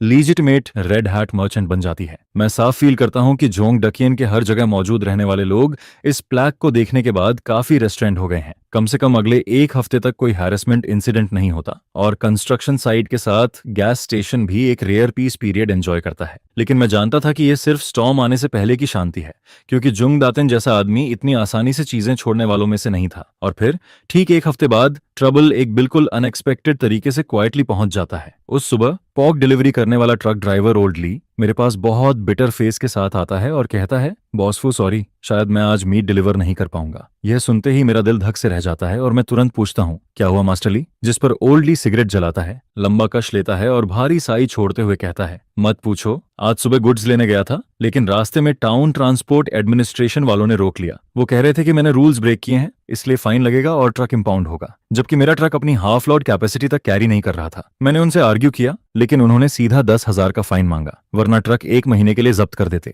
यह सुनते ही मेरा दिल पूरी तरह डूब जाता है, क्योंकि यह डेफिनेटली कोई कोइंसिडेंस नहीं था। यह साफ तौर पर झंडाकी की नई ट्रिक थी। अब वह सीधे मुझ पर अटैक करने की हिम्मत नहीं कर रहा था, इसलिए उसने मेरी अपस्ट्रीम सप्लाई चेन को टारगेट करना शुरू कर दिया था। इसके बाद ओल्डली हेल्पलेस होकर आगे कहता है, सिर्फ मैं ही नहीं, आज सुबह वेजिटेबल्स, ग्रेन और ऑन एयर डिलीवर करने वाले कई ट्रक्स को अलग अलग इंटरसेक्शंस पर रोका गया। किसी को एमिशंस टेस्ट का बहाना देकर पकड़ा गया, तो किसी को किसी और वजह से। कुल मिलाकर हर तरफ फाइनल्स और इंपॉन्डमेंट्स चल रहे हैं। अब टाउन का कोई भी डिलीवरी ड्राइवर तुम्हारी तरफ आने की हिम्मत नहीं कर रहा। सब डर गए हैं। क्या रशलेस मूव था। वह सीधे मेरे रिसोर्सेज काट रहा था, क्योंकि गैस स्टेशन हर दिन मैसिव अमाउंट में इंग्रेडिएंट्स कंज्यूम करता था, और अगर सप्लाई चेन टूट जाती तो हम 2 दिन के अंदर बंद हो जाते। दोपहर तक इंग्रेडिएंट शॉर्टेज का असर दिखना शुरू हो जाता है। वर्कर्स जिन डिशेस को खाना चाहते थे, उनमें से कई लकिंग इंग्रेडिएंट्स की वजह से बन ही नहीं पाती। हालांकि वो सभी अंडरस्टैंडिंग दिखाते हैं, लेकिन मैं उनकी आंखों में डिसअपॉइंटमेंट साफ देख लेता हूं। यह देखकर मैं बेहद एंग्शियस हो जाता हूं, जिस पर मैं तुरंत डायरेक्टर चिन को कॉल करता हूं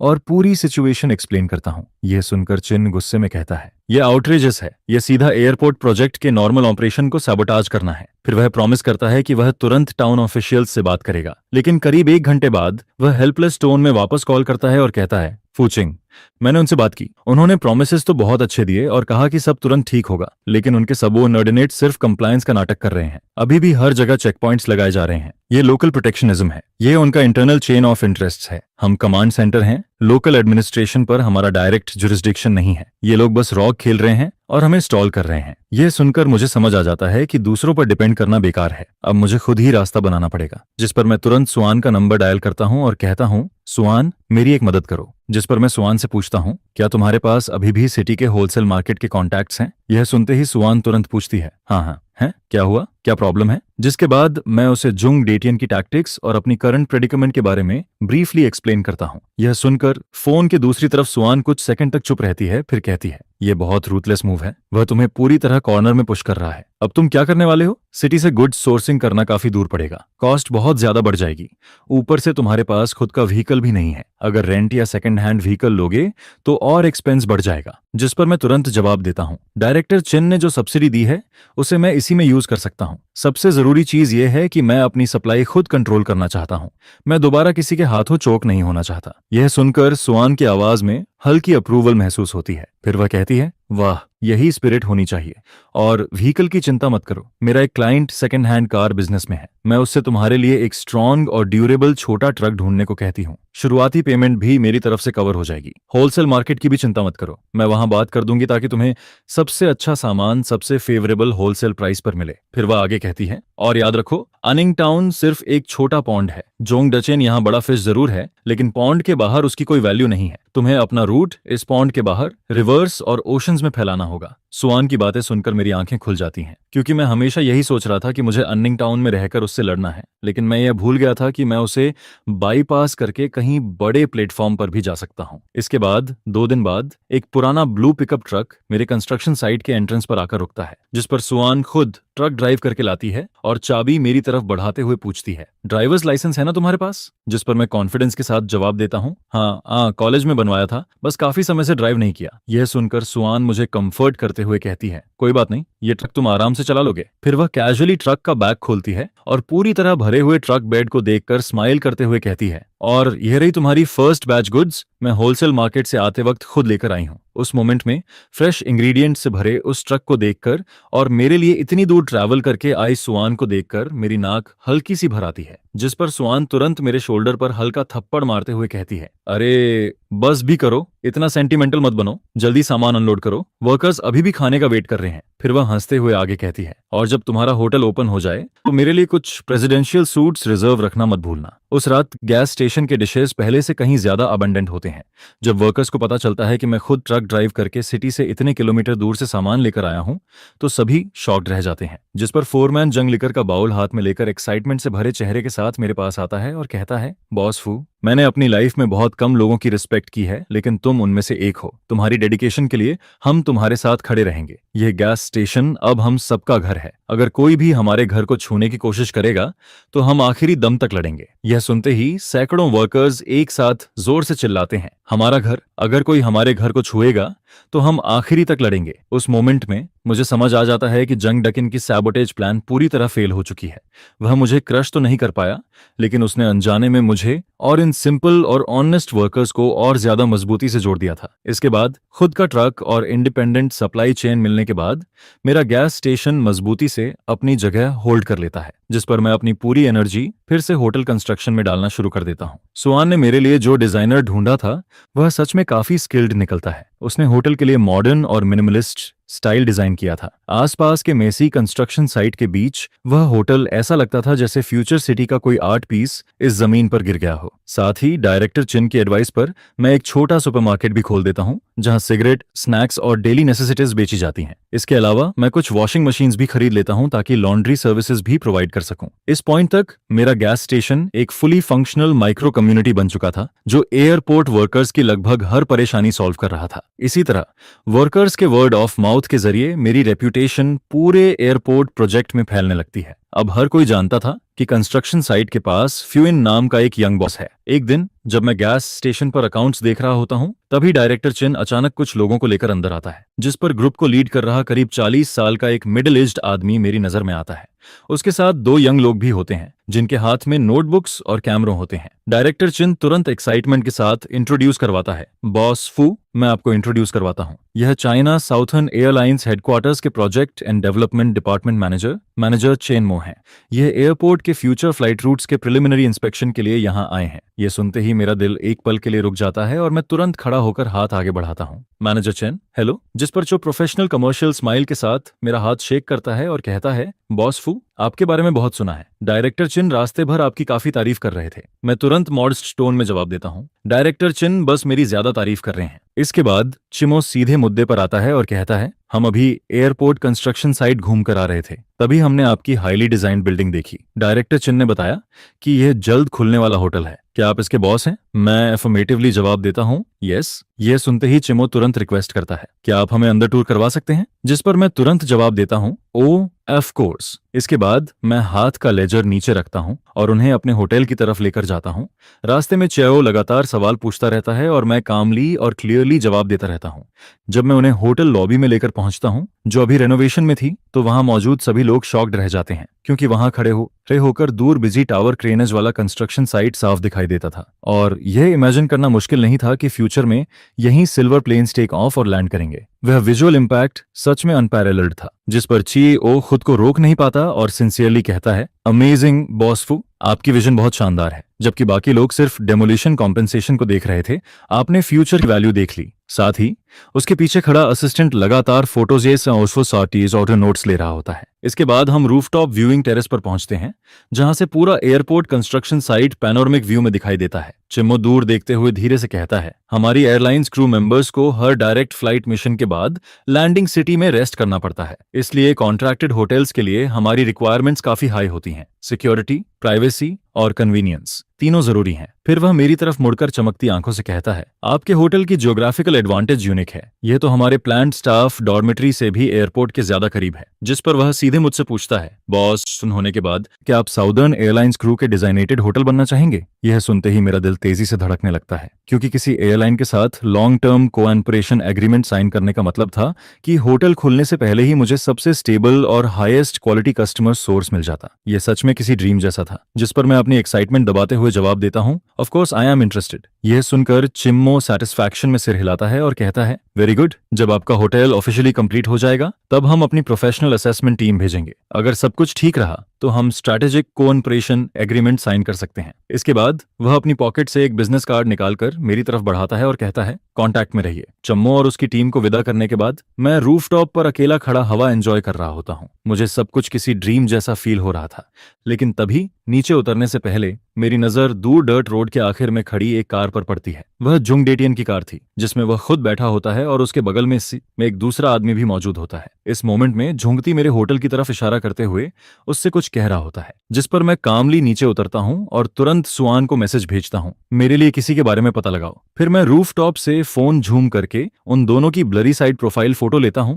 और साथ में लिखता हूं, जुनगेन के बगल में सूट पहनकर बैठा आदमी। मुझे उसकी पूरी इन्फॉर्मेशन चाहिए, जितनी डिटेल्ड हो सके। और फिर सुआन लगभग इंस्टेंटली रिप्लाई करती है, जिस पर सुआन का रिप्लाई आता है, रिसीव्ड। क्या तुम किसी ट्रबल में हो? मैं तुरंत जवाब देता हूँ, शायद इस बार रियल ट्रबल है। फोन नीचे रखने के बाद मैं कंस्ट्रक्शन साइट के एंट्रेंस पर जाता हूँ और अंकल श्याओ से कहता हूँ, अंकल श्याओ, एक फेवर चाहिए। जिस पर अंकल जो तुरंत जवाब देता है, अकिन बस बोलो क्या करना है। मैं उसे समझाते हुए कहता हूँ, मुझे किसी से एक साइन बनवाना है, सबसे अच्छी वुड से, हैंड कार्व्ड। यह सुनकर अंकल जियाओ क्यूरियस होकर पूछता है, उस पर क्या लिखवाना है? जिस पर मैं पेन और पेपर निकालता हूँ और ध्यान से कुछ वर्ड्स लिखता हूँ, no entry for non consuming guests. Uncle Xiao उन वर्ड्स को कुछ सेकंड तक देखता रहता है, फिर हल्की स्माइल के साथ कहता है, समझ गया, तुम कुछ खास लोगों के लिए रूल्स सेट कर रहे हो। मैं अभी टाउन के सबसे अच्छे कारपेंटर के पास जाता हूँ और यह काम परफेक्टली क्लियर तरीके से करवाता हूँ। इसके बाद 3 दिन बाद रोजवुड के सॉलिड पीस से बना हुआ वह साइन मेरे होटल कंस्ट्रक्शन साइट के एंट्रेंस के सबसे कंस्पिशियस पोजीशन पर खड़ा कर दिया जाता है और उस साइन के लगते ही वह तुरंत सबका अटेंशन खींच लेता है। जो वर्कर्स गैस स्टेशन में खाने आते थे वो वहां से गुजरते वक्त उस साइन को जरूर देखते और फिर नोइंगली स्माइल करने लगते। जाहिर सी बात थी, सभी समझ रहे थे कि यह साइन आखिर किसके लिए लगाया गया है और नेचुरली जुंगेन ने भी वह साइन देख लिया था। उसे भी साफ समझ आ गया था कि नॉन कंज्यूमिंग गेस्ट्स सीधे उसी और उसके साथ आए वीआईपी के लिए लिखा गया है। मैं सबसे डायरेक्ट तरीके से उन्हें यह बता रहा था कि ये मेरी टेरिटरी है और यहाँ तुम्हारी प्राइंग आइज वेलकम नहीं है। उस रात सुआन मुझे कॉल करती है और कहती है, मैंने उस आदमी के बारे में पता लगा लिया, उसका नाम डोंग है, वह सिटी की हायो कैपिटल का बॉस है। फिर वह आगे कहती है, उसकी सबसे बड़ी स्पेशलिटी यह है कि वह ऐसे पुराने प्रोजेक्ट्स ढूंढता है जिनमें वीकनेसेस या डिस्प्यूट्स हों। फिर अलग अलग मेथड्स यूज करके वह प्रोजेक्ट्स फोर्सफुली टेक ओवर करता है और बाद में उन्हें रीसेल करके मैसिव प्रॉफिट्स कमाता है। पिछले कई सालों में उसने काफी कंपनीज बर्बाद कर दी हैं। सुआन की हर बात मेरे दिल को और भारी कर देती है, जिस पर मैं कंफ्यूजन में पूछता हूँ, लेकिन उसका झुंगचन के साथ क्या कनेक्शन है? सुआन तुरंत जवाब देती है, मैंने बिजनेस रजिस्ट्रेशन चेक किया। पिछले महीने ही जिबोचन के नाम वाली इन्वेस्टमेंट फर्म ने जुंगकिन के यंगर ब्रदर के साथ पार्टनरशिप करके एक नई कंपनी रजिस्टर की है, जिसका नाम है Anning airport dot co video limited. फिर सुआन पूछती है, उस कंपनी का रजिस्टर्ड एड्रेस गेस करो कहाँ है? यह सुनते ही मेरे दिमाग में जैसे बज होने लगता है और मैं तुरंत जवाब देता हूँ, यहीं मेरी जमीन पर। सुआन की आवाज ठंडी पड़ जाती है, एग्जैक्टली, ये सब शुरू से तुम्हारी जमीन के लिए ही था। उसकी यह बात सुनते ही सब कुछ इंस्टेंटली क्लियर हो जाता है। जंगटियान ने कभी भी मुझे पीस में छोड़ने का इरादा रखा ही नहीं था। उसने मेरी प्रॉपर्टी के चारों तरफ रेड लाइन इसलिए खींची थी ताकि यह जमीन सिर्फ उसके हाथ में रहे। उसे पहले से पता था कि फ्यूचर में इस लैंड की वैल्यू स्काईरॉकेट होने वाली है, इसलिए उसने अपने ब्रदर और जिबो चांग के साथ मिलकर इस जगह को अपना पोजीशन बनाने का प्लान तैयार किया था। लेकिन मेरा यहाँ होटल बनाना उनकी अर्निंग पार्ट के बीच सबसे बड़ी वॉल बन गया था, इसलिए वह हर पॉसिबल तरीका यूज करके मुझे यहाँ से हटाना चाहते थे और मेरे होटल को अपना बनाना चाहते थे। पहले जो अंडरहैंडेड ट्रिक्स चल रही थीं वो सिर्फ अपेटाइजर थे। अब असली कैपिटल प्रेडेटर जिबोचो पर्सनली गेम में उतर चुका था, जिस पर मैं एंग्शियस होकर पूछता हूँ, सुआन, अब वो लोग क्या करेंगे? सुआन फिर कामली जवाब देती है, जिबोचांग की टैक्टिक्स यूजुअली 3 स्टेप्स में चलती हैं। पहला, पब्लिक स्मीयरिंग। वो तुम्हारी रेपुटेशन डिस्ट्रॉय करेंगे ताकि लोग तुम्हें लायबिलिटी समझें और तुम्हारे पार्टनर्स तुम पर डाउट करने लगें। दूसरा, लीगल एक्शन। वो फेक चार्जेस लगाकर तुम्हें लॉज्यूट्स में फंसाएंगे ताकि तुम्हारी एनर्जी और फंड्स ड्रेन हो जाएं। तीसरा, सोर्स कटिंग। वो तुम्हारी कैपिटल चेन और टीम को टारगेट करेंगे ताकि अंदर से कोलैप्स हो जाओ, और जब तुम पूरी तरह टूट जाओगे तब जिबो चांग खुद सेवर बनकर आएगा और इंसल्टिंगली लो प्राइस देकर तुम्हारी हर चीज खरीदने की ऑफर देगा जिसे तुम रिफ्यूज भी नहीं कर पाओगे। सुआन की एनालिसिस सुनने के बाद मैं काफी देर तक चुप रहता हूँ, फिर धीरे से कहता हूँ, समझ गया, अगर वह खेलना चाहता है तो मैं भी आखिर तक खेलूंगा। यह सुनकर सुआन कुछ सेकंड तक साइलेंट रहती है, जिस पर मैं तुरंत आगे कहता हूँ, सुआन, जिब्बो चोंग और उस नई कंपनी के सारे फाइनेंशियल ट्रांजैक्शंस और मूवमेंट्स पर नजर रखो। मुझे उसका हर कदम पता होना चाहिए। और चाइना साउथर्न एयरलाइंस वाली पार्टनरशिप को भी जल्दी आगे बढ़ाओ। मुझे एक स्ट्रांग ऑफिशियल अलाई चाहिए और मेरा होटल जितनी जल्दी पॉसिबल हो सके कंप्लीट और ओपन होना चाहिए, क्योंकि जैसे ही कैश फ्लो शुरू होगा मैं उसके साथ ये बैटल लंबे समय तक ड्रैग कर सकता हूँ। मैं एक ही सांस में ये सब बोल देता हूँ, जिस पर स्वांग लंबी राहत भरी साई छोड़ते हुए कहती है, अखिन तुम सच में बड़े हो गए हो। मैं विंडो के बाहर लगे उस नो एंट्री साइन को देखता हूँ और धीरे से कहता हूँ, मुझे मजबूर किया गया है। ये दुनिया टीयर्स पर बिलीव नहीं करती। अगर सरवाइव करना है तो एनिमीज से ज्यादा टफ वॉरियर बनना पड़ता है। लेकिन जी बून का अटैक मेरी उम्मीद से कहीं ज्यादा तेज और डेंजरस निकलता है। सिर्फ एक रात के अंदर अनिंग टाउन के कई लोकल फोरम्स और सिटी के self media accounts harsh articles से भर जाते हैं। उनके सेंसेशनल टाइटल्स कुछ ऐसे होते हैं, the illegal construction tumour next to the airport. किसने उसे सिटी प्लानिंग को डिफाई करने का प्रिविलेज दिया? एक यंग आदमी के पास 5 लाख फंड्स कहां से आए? क्लाउड होटल के पीछे छिपे कैपिटल सस्पेशन का खुलासा। सिक्योरिटी अलर्ट, रनवे से 100 मीटर दूर बना होटल फ्यूचर फ्लाइट्स के लिए ह्यूज हैजर्ड बन सकता है। इन आर्टिकल्स में मुझे एक ग्रीडी, डीपली कनेक्टेड और रेकलेस नेल हाउस ओनर की तरह दिखाया जाता है, जो पैसे के लिए पब्लिक सेफ्टी तक इग्नोर कर रहा है। साथ ही वो लोग ये भी हिंट देते हैं कि मेरा लोन इलीगली लिया गया है। यहां तक कि बैंक और एयरपोर्ट के साथ इम्प्रॉपर एक्सचेंज ऑफ इंटरेस्ट्स होने तक की बातें फैलाई जाती हैं। सुआन और यंग मास्टर चिन तक को इनडायरेक्टली इस कंट्रोवर्सी में घसीटा जाता है। यह आर्टिकल्स किसी वायरस की तरह पूरे इंटरनेट पर फैलने लगते हैं। टाउन के लोग पहले से ही मुझसे जेलस और क्यूरियस थे और अब तो हर जगह सिर्फ मेरी बातें हो रही थीं। लोग कहने लगते हैं, इतना यंग लड़का आखिर इतना कैपेबल कैसे हो सकता है? जरूर पीछे कोई बड़ा आदमी होगा। अब देखो मामला कितना बड़ा बन गया, देखते हैं अब ये कैसे बचता है। वहीं एंसली तो मेरी हालत देखकर और ज्यादा खुश हो रही थी। वह लोकल वीचैट ग्रुप्स में ये आर्टिकल्स फॉरवर्ड करती और ऊपर से अपना फ्लेवर डालते हुए लिखती। जब इंसान की वर्चुअलिटी उसकी पोजीशन के बराबर नहीं होती तब डिजास्टर आना तय होता है। जल्द ही यह negative public opinion airport project तक भी पहुंच जाती है, जिस पर कमांड सेंटर से डायरेक्टर चिन मुझे तुरंत कॉल करता है। उसकी आवाज में साफ एंग्जाइटी महसूस हो रही थी। वह कहता है, फुइंग क्या तुमने ऑनलाइन आर्टिकल्स देखे? कमांड सेंटर के लीडर्स इस मैटर को बहुत सीरियसली ले रहे हैं। प्रेशर बहुत ज्यादा है। लेकिन मैं काम रहते हुए जवाब देता हूँ, मैंने सब देख लिया है डायरेक्टर चिंग, आप टेंशन मत लीजिए, मैं इसे हैंडल कर लूंगा। इनोसेंट हमेशा इनोसेंट ही रहता है। कॉल खत्म होने के बाद मैं अभी सांस भी नहीं ले पाया था कि अंकल जाओ गुस्से से भरा हुआ मेरे पास आ जाता है। वह आते ही कहता है, आह चिंग, ये लोग बहुत ज्यादा कर रहे हैं। जिस पर मैं कंफ्यूजन में पूछता हूँ, क्या हुआ अंकल जाओ? अंकल जाओ गुस्से में कहता है, सिटी की हुंगा कंस्ट्रक्शन नाम की कंपनी अभी यहाँ आई थी। वो लोग मेरे एक्सपीरियंस्ड वर्कर्स को पोच करने आए थे। डबल सैलरी ऑफर कर रहे थे, साथ में सोशल सिक्योरिटी और हाउसिंग फंड तक देने की बात कर रहे थे। कुछ यंग वर्कर्स तो ऑलमोस्ट टेम्पर्ड भी हो गए थे। यह सुनते ही मेरा दिल नीचे बैठ जाता है। जिस पर मैं उन टेम्प्टेड वर्कर्स के पास जाता हूँ, लेकिन मैं उन्हें डांटता नहीं हूँ। मैं सिर्फ कामली उन्हें देखता हूँ और कहता हूँ, लोग हमेशा बेटर अपॉर्चुनिटीज की तरफ जाते हैं। अगर तुम जाना चाहते हो तो मैं तुम्हें नहीं रोकूंगा। तुम्हारी वेजेस का एक एक पैसा दिया जाएगा, लेकिन जो यहाँ से जाएगा उसके लिए युंडवान होटल के डोर्स हमेशा के लिए बंद हो जाएंगे। इतना कहकर मैं पीछे मुड़े बिना वहां से चला जाता हूँ। वे यंग वर्कर्स वहीं खड़े एक दूसरे को देखते रहते हैं, लेकिन आखिर में कोई भी नहीं जाता। शायद वो सबसे लॉयल नहीं थे, लेकिन इतने भी स्टूपिड नहीं थे। उन्हें साफ दिख रहा था कि कौन सच में बिजनेस बिल्ड कर रहा है और कौन सिर्फ सैबोटाज करने आया है। अंकल जियाओ की टीम तो स्टेबलाइज हो जाती है, लेकिन उसके तुरंत बाद नई ट्रबलर सामने आने लगती हैं। अगले ही दिन मुझे कोर्ट समन्स रिसीव होता है। एक ऐसी एनवायरमेंटल टेक्नोलॉजी कंपनी जिसका नाम मैंने पहले कभी नहीं सुना था, मेरे खिलाफ ल्यूजिट फाइल करती है। उनका क्लेम होता है कि मेरे कंस्ट्रक्शन का नॉइजेस और लाइट पोल्यूशन उनके प्रिसिजन इंस्ट्रूमेंट्स को सीवियरली डिसरप्ट कर रहा है और कंपेंसेशन के तौर पर 1 मिलियन येन की डिमांड की जाती है। साथ ही वो लोग डिमांड करते हैं कि मेरा होटल कंस्ट्रक्शन तुरंत हल्ट किया जाए। लेकिन सबसे मजेदार बात यह थी कि उस कंपनी का रजिस्टर्ड एड्रेस कई किलोमीटर दूर एक ऐसे वेस्टलैंड में था जहां इंसान तक नजर नहीं आता था। यह पूरी तरह ब्लेटेंटली मिलिशियस लॉसूट था, जिसका मकसद सिर्फ मुझे स्टॉल करना और मेरे फंड्स ड्रेन करना था। मेरे पास मजबूरी में लॉयर हायर करने के अलावा कोई ऑप्शन नहीं बचता,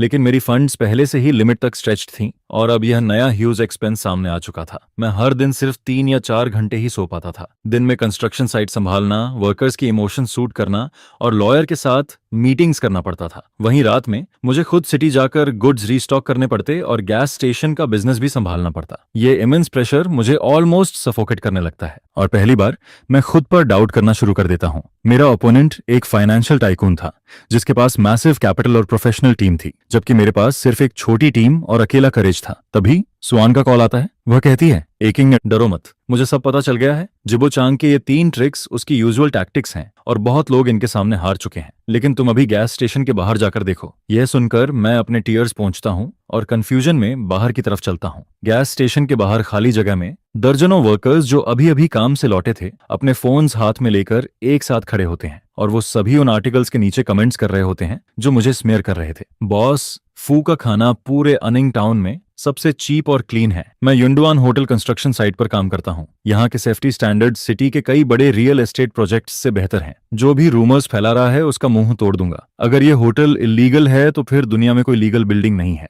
बॉस फू के पास सारे परमिट्स हैं। बॉस फू को सपोर्ट करो, उन बैक स्टैबिंग बस्टर्ड्स को नीचे गिराओ। उनकी लैंग्वेज काफी वल्गर थी, यहाँ तक कि कई कमेंट्स में स्वेयर वर्ड्स भी थे, लेकिन उन्हें सिर्फ इतना पता था कि कौन उनके साथ अच्छा बिहेव करता है और वो उसी के लिए खड़े हो जाते हैं। यह देखकर मेरी आंखों में फिर से टीयर्स आ जाते हैं, लेकिन इस बार वजह सैडनेस नहीं बल्कि इमोशन था। उस मोमेंट में मुझे अचानक समझ आता है कि जिबोचोंग के पास पैसा है, टीम है, मीन्स हैं, लेकिन मेरे पास वो चीज है जो उसके पास कभी नहीं हो सकती। मेरे पास लोगों का सपोर्ट है। मैं नाक साफ करता हूँ और आगे बढ़कर कहता हूँ, ब्रोदर जंग एंड ये आप सब। जिस पर ब्रदर जंग मुझे देखकर ग्रिन करता है और कहता है, थैंक्स मत बोलो, हम बस उन बस्टर्ड्स को एक अच्छे इंसान को बुली करते हुए नहीं देख सकते। फिर दूसरा वर्कर आगे आकर कहता है, बॉस फू डरना मत, हम हजारों ब्रदर्स तुम्हारे साथ खड़े हैं। अगर किसी ने तुम्हारे सिर का एक बाल भी छुआ तो हम उनका पूरा नेस्ट फ्लैटन कर देंगे। उनके सिंपल लेकिन रिसोल्यूट फेसेस को देखकर मेरे दिल का कंफ्यूजन और फियर पूरी तरह डिसअपियर हो जाता है। जिस पर मैं फिर से सीधा खड़ा होता हूँ और तुरंत चाइना साउथर्न एयरलाइंस के मैनेजर चिम्मो को कॉल लगाता हूँ। फोन कनेक्ट होते ही मैं कहता हूँ, मैनेजर चेन, हेलो, मैं फुकविंग बोल रहा हूँ। मेरे बारे में जो रूमर्स फैल रहे हैं मुझे यकीन है आपने वो देख लिए होंगे,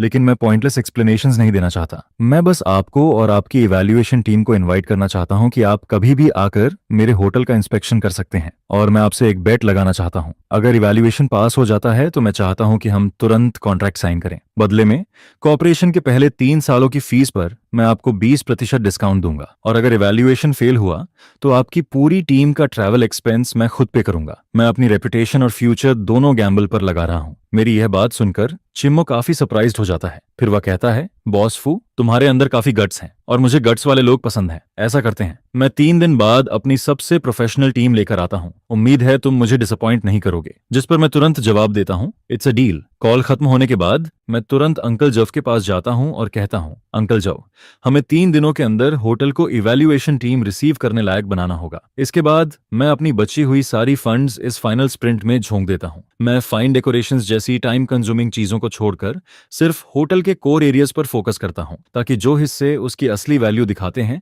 वो परफेक्टली प्रेजेंट हो सकें। मैं सब लोगों से कहता हूँ, हम रेनोवेशन नहीं कर रहे, हम युद्ध लड़ रहे हैं। यह सुनते ही वर्कर्स का मोरल पूरी तरह इग्नाइट हो जाता है। फोरमैन जांग और उसके लोग तो खुद वॉलंटियर करके आते हैं। वो एयरपोर्ट पर काम खत्म करने के बाद रेस्ट तक नहीं करते और सीधे मेरे साइट पर हेल्प करने पहुंच जाते हैं, जिस पर एयरपोर्ट साइट के हजारों वर्कर्स और मेरा होटल साइट एक मैजिकल सिनर्जी क्रिएट कर देते हैं। दिन में वो एयरपोर्ट पर पसीना बहाते हैं और रात में यहाँ टेम्परेरी सर्च लाइट्स लगाकर पूरी रात काम करते रहते हैं। पूरा साइट 24 घंटे ब्राइट लाइट से जगमगा रहा होता है और मशीन्स लगातार रोअर कर रही होती हैं। ये डेस्परेट ऑल आउट एफर्ट देखकर हर कोई शॉक्ड रह जाता है। फिर जब चेन्मो की लीड वाली इवैल्यूएशन टीम आखिरकार मेरे होटल पर पहुंचती है तो सामने का सीन देखकर वो सभी स्टंडेड रह जाते हैं, क्योंकि सिर्फ कुछ दिनों में इस बिल्डिंग का पूरा लुक बदल चुका था और उसका कोर एरिया पहले ही 5 स्टार होटल का प्रोटोटाइप दिखाने लगा था। इसके बाद मैं उन्हें टॉप फ्लोर व्यूइंग टेरेस पर लेकर जाता हूं, जहां कंफर्टेबल आउटडोर टेबल्स और चेयर्स पहले ही सेटअप की जा चुकी थीं। मैं उन्हें इनवाइट करते हुए कहता हूं, manager chain, please have a seat. फिर मैं सभी के लिए हॉट टी बनाता हूं और इंट्रोड्यूस करते हुए कहता हूं, फ्यूचर में यह हमारे क्लाउड होटल का एयरपोर्ट व्यूइंग एग्जीक्यूटिव लाउंज होगा। यहाँ रुकने वाला हर China Southern Airlines crew member सबसे टॉप टियर व्यू और सबसे रिलैक्सिंग एनवायरनमेंट एंजॉय करेगा। चिम्मो अपने हाथ में टी कप लेकर दूर बने मैसिव टर्मिनल बिल्डिंग को देखता है। उसकी आंखों में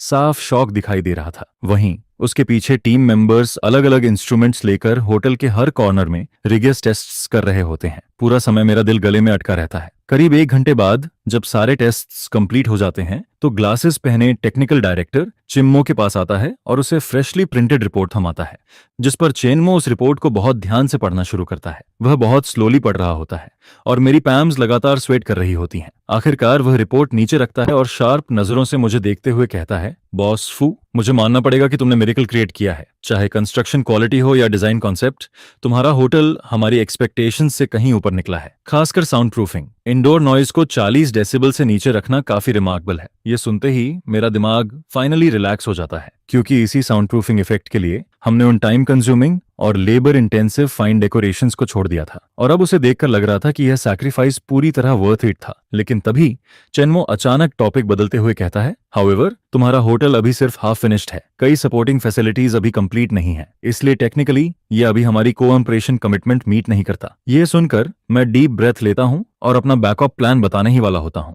लेकिन तभी चिमो अचानक स्माइल कर देता है। फिर वह कहता है, लेकिन पर्सनली मैं तुम्हारे फ्यूचर को लेकर काफी ऑप्टिमिस्टिक हूँ, इसलिए मैंने डिसाइड किया है कि मैं भी तुम पर गैम्बल करूंगा। इतना कहकर वह अपने ब्रीफकेस से 2 डॉक्यूमेंट्स निकालता है। पहला था hotel cooperation later on intent और दूसरा था प्राइवेट एंजल इन्वेस्टमेंट एग्रीमेंट, जिस पर चिमो एक्सप्लेन करते हुए कहता है, यह लेटर ऑन इंटेंट हम अभी साइन कर सकते हैं। यह चाइना साउथर्न एयरलाइंस की ऑफिशियल स्टैंड रिप्रेजेंट करेगा और इससे तुम्हें काफी एक्सटर्नल प्रेशर रजिस्ट करने में मदद मिलेगी। फिर वह दूसरा डॉक्यूमेंट मेरी तरफ सरकाते हुए कहता है, और ये इन्वेस्टमेंट एग्रीमेंट है, ये मेरी वाइफ के नाम से तुम्हारे होटल में 1 मिलियन का पर्सनल इन्वेस्टमेंट है, ताकि तुम करंट डिफिकल्टीज पार करके होटल पूरी तरह कंप्लीट कर सको। मुझे तुम्हारे शेयर्स नहीं चाहिए, इसे सिर्फ लोन समझो। जब होटल प्रॉफिटेबल हो जाए तब प्रिंसिपल और इंटरेस्ट के साथ वापस कर देना। मैंने कभी सपने में भी नहीं सोचा था कि वह मुझे इस तरह सपोर्ट करेगा। जिस पर मैं ट्रेम्बलिंग वॉइस में पूछता हूँ, वाई? चो धीरे से टी सिप करता है, दूर देखते हुए कहता है, क्योंकि मैं तुम्हारे अंदर अपने यंगर सेल्फ की शैडो देखता हूँ। कुछ भी ना होते हुए भी पूरी दुनिया से वॉर डिक्लेयर करने की हिम्मत।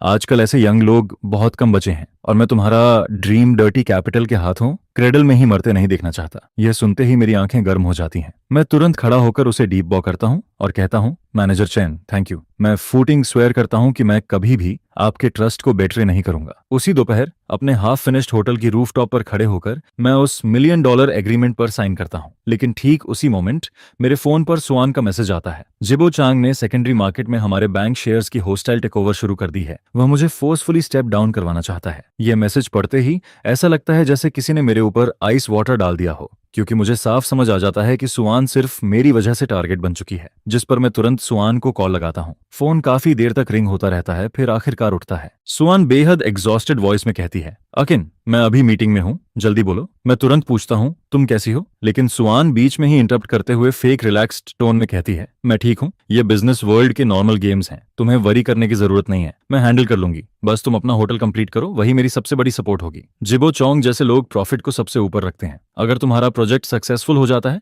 तो यह प्रूव करेगा कि मेरा इनिशियल जजमेंट सही था। तब बैंक बोर्ड के वो ओल्ड गीजर्स कुछ नहीं बोल पाएंगे। मैं समझ रहा था कि वह सिर्फ मुझे कंफर्ट कर रही है। असल में जिबो चोंग अपनी मैसिव कैपिटल से पूरे बैंक पर प्रेशर डाल रहा था ताकि वो लोग सुआन को सैक्रिफाइस कर दें, क्योंकि उसी ने मेरा लोन अप्रूव किया था। मैं फोन पर धीरे से कहता हूँ, सुआन, आई एम सॉरी। फोन के दूसरी तरफ वो कुछ पल के लिए चुप रहती है, जिस पर फिर मुझे दिलासा देते हुए कहती है, हम दोस्त हैं। मैंने तुम्हारी मदद किसी इन्वेस्टमेंट की तरह नहीं बल्कि ट्रस्ट की वजह से की है। इतना ज्यादा मत सोचो, बस प्लान के हिसाब से आगे बढ़ो। याद रखना, अगर तुम जीते तो हम सब जीतेंगे। यह कहकर वो बोलती है, अभी फोन रखती हूँ, बाद में बात करेंगे। जिसके बाद मैं फोन काट देता हूँ। उसके ट्रस्ट भरे शब्द मेरे दिल पर किसी भारी पत्थर की तरह असर कर रहे थे। मैं हार नहीं सकता था, सिर्फ अपने होटल की वजह से नहीं बल्कि सुआंग के फ्यूचर और चिन के ट्रस्ट की वजह से भी। इसके बाद मैं वापस कंस्ट्रक्शन साइट पर पहुंचता हूं, जहां अंकल जियाओ और बाकी वर्कर्स बेचैनी से मेरा इंतजार कर रहे होते हैं। जैसे ही वो मुझे देखते हैं, सब चिंता भरे अंदाज में पूछते हैं, चाइना साउथर्न एयरलाइंस वालों ने क्या कहा? जिस पर मैं अपने सारे इमोशंस छुपाकर चेहरे पर मुस्कान लाता हूं और कहता हूं,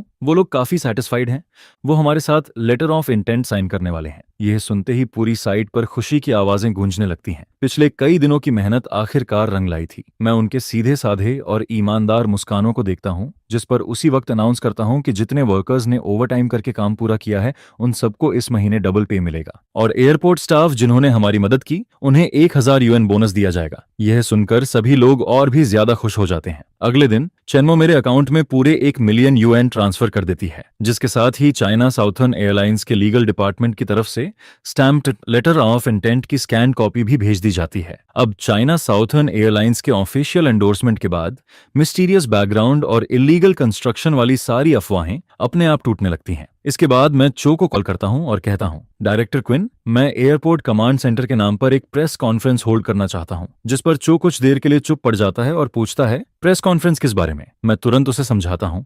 क्लाउड होटल की ऑफिशियल अनवेलिंग के बारे में और एयरपोर्ट व चाइना सदर्न एयरलाइंस के साथ हमारी ट्राईपार्टाइट पार्टनरशिप के फ्यूचर के बारे में। मैं चाहता हूँ कि सिटी और प्रोविंस के सभी बड़े मीडिया रिपोर्टर्स वहां मौजूद रहें। इससे होटल की पूरी कहानी सबके सामने क्लियर हो जाएगी और चाइना साउथर्न एयरलाइंस के साथ हुए एग्रीमेंट और सारे लीगल प्रोसीजर्स भी पब्लिक के सामने आ जाएंगे। यह सुनकर टिंगो तुरंत मेरी इंटेंशन समझ जाता है और कहता है, तुम उनके मोमेंटम को उन्हीं के खिलाफ इस्तेमाल करना चाहते हो और पब्लिक ओपिनियन को पूरी तरह पलटना चाहते हो।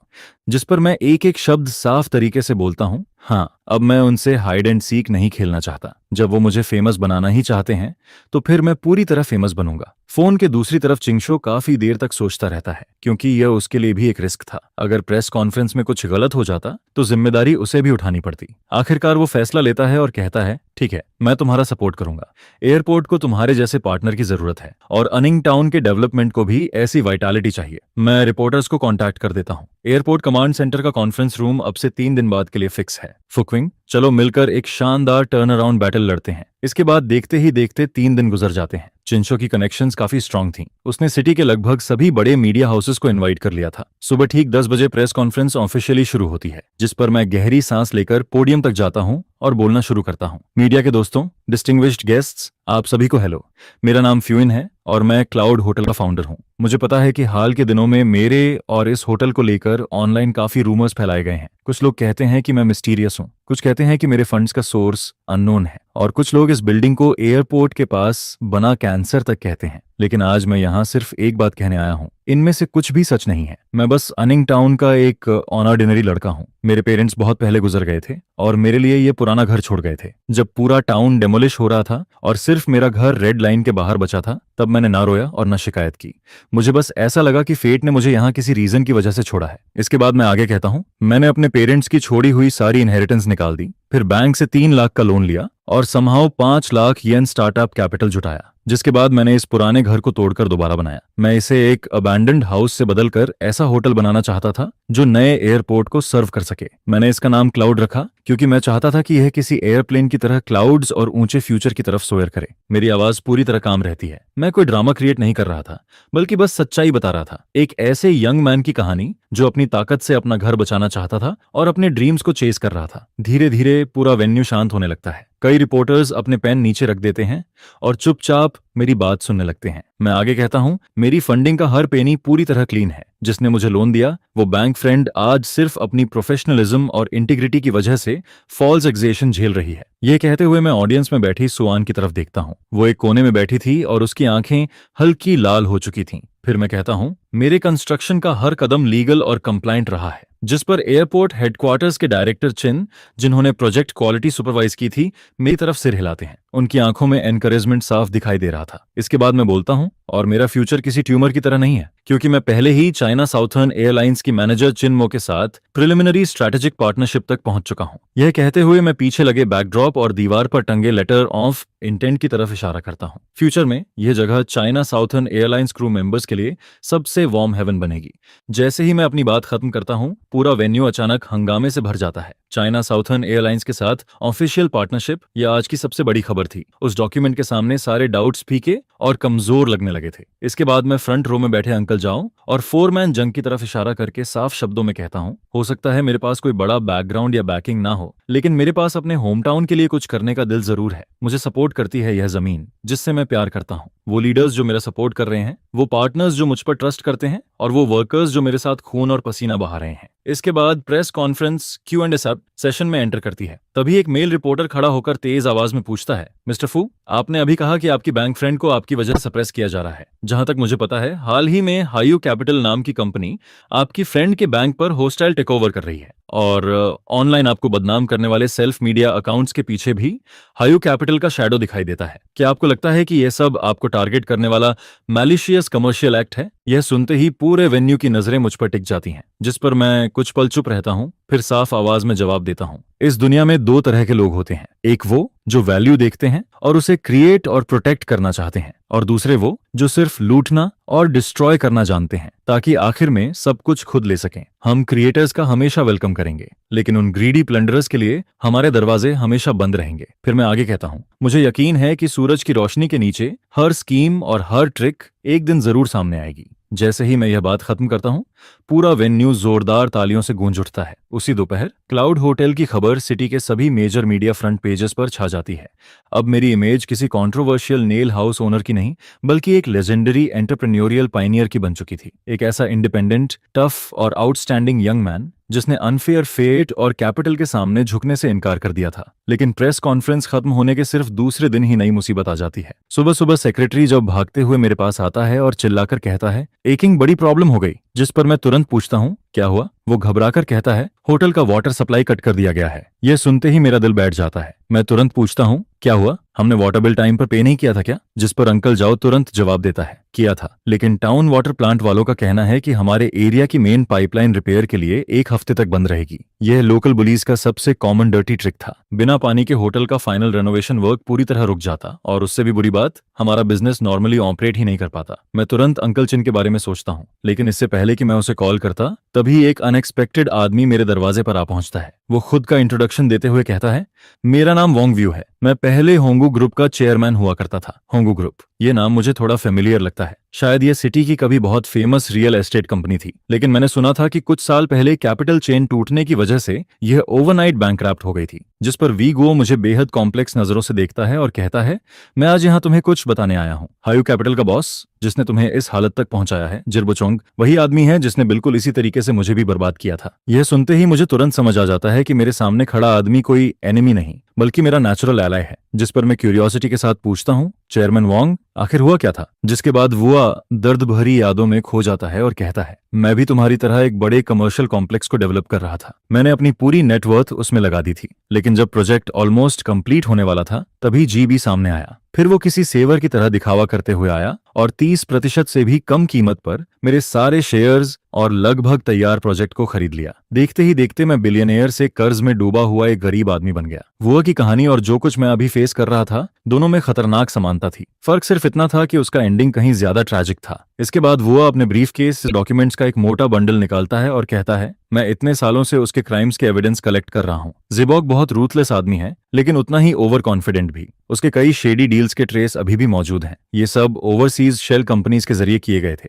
उसे लगा कि कोई कभी पता नहीं लगा पाएगा, लेकिन जो इंसान इतने सालों से उसके लिए यह सब ऑपरेट कर रहा था, वो असल में मेरा प्लांटेड इनसाइडर था। यह कहते हुए वो एक एक डॉक्यूमेंट मेरी तरफ बढ़ाता है। ये उसके टैक्स इवेजन के एविडेंस हैं, यह इलीगल एसेट ट्रांसफर के प्रूफ हैं, और यह ब्रेबरी के रिकॉर्ड्स। इनमें से कोई एक भी उसे खत्म करने के लिए काफी है। मैं उन डॉक्यूमेंट्स को देखता हूं जिस पर मेरी सांसें भारी होने लगती हैं। ये सिर्फ पेपर्स नहीं थे, यह साफ तौर पर एक ऐसी हंटिंग राइफल थी जो सीधे जिबोचोंग को खत्म कर सकती थी। जिस पर मैं उत्सुकता से पूछता हूँ, चेयरमैन वोंग, अगर आपके पास इतना सब कुछ था तो आपने उसे रिपोर्ट क्यों नहीं किया? यह सुनकर वो कड़वी मुस्कान देता है और सिर हिलाते हुए कह रहा है, कोई फायदा नहीं, मैंने कोशिश की थी, लेकिन जिबो की कनेक्शंस बहुत स्ट्रांग हैं। मेरे जैसा बैंकरप्ट बूढ़ा आदमी कोई वेव क्रिएट नहीं कर सकता। ये सारे मटेरियल्स हर बार सबमिट करने के बाद गायब हो जाते थे। इसके बाद वो सिर उठाकर मेरी तरफ देखता है। उसकी आंखों में आग जल रही थी। वो कहता है, लेकिन तुम अलग हो। तुम्हारे पास एयरपोर्ट प्रोजेक्ट है, चाइना साउथर्न एयरलाइंस का बैकिंग है, तुम्हारे पास वो अटेंशन और इन्फ्लुएंस है जिसे वो इग्नोर नहीं कर सकते।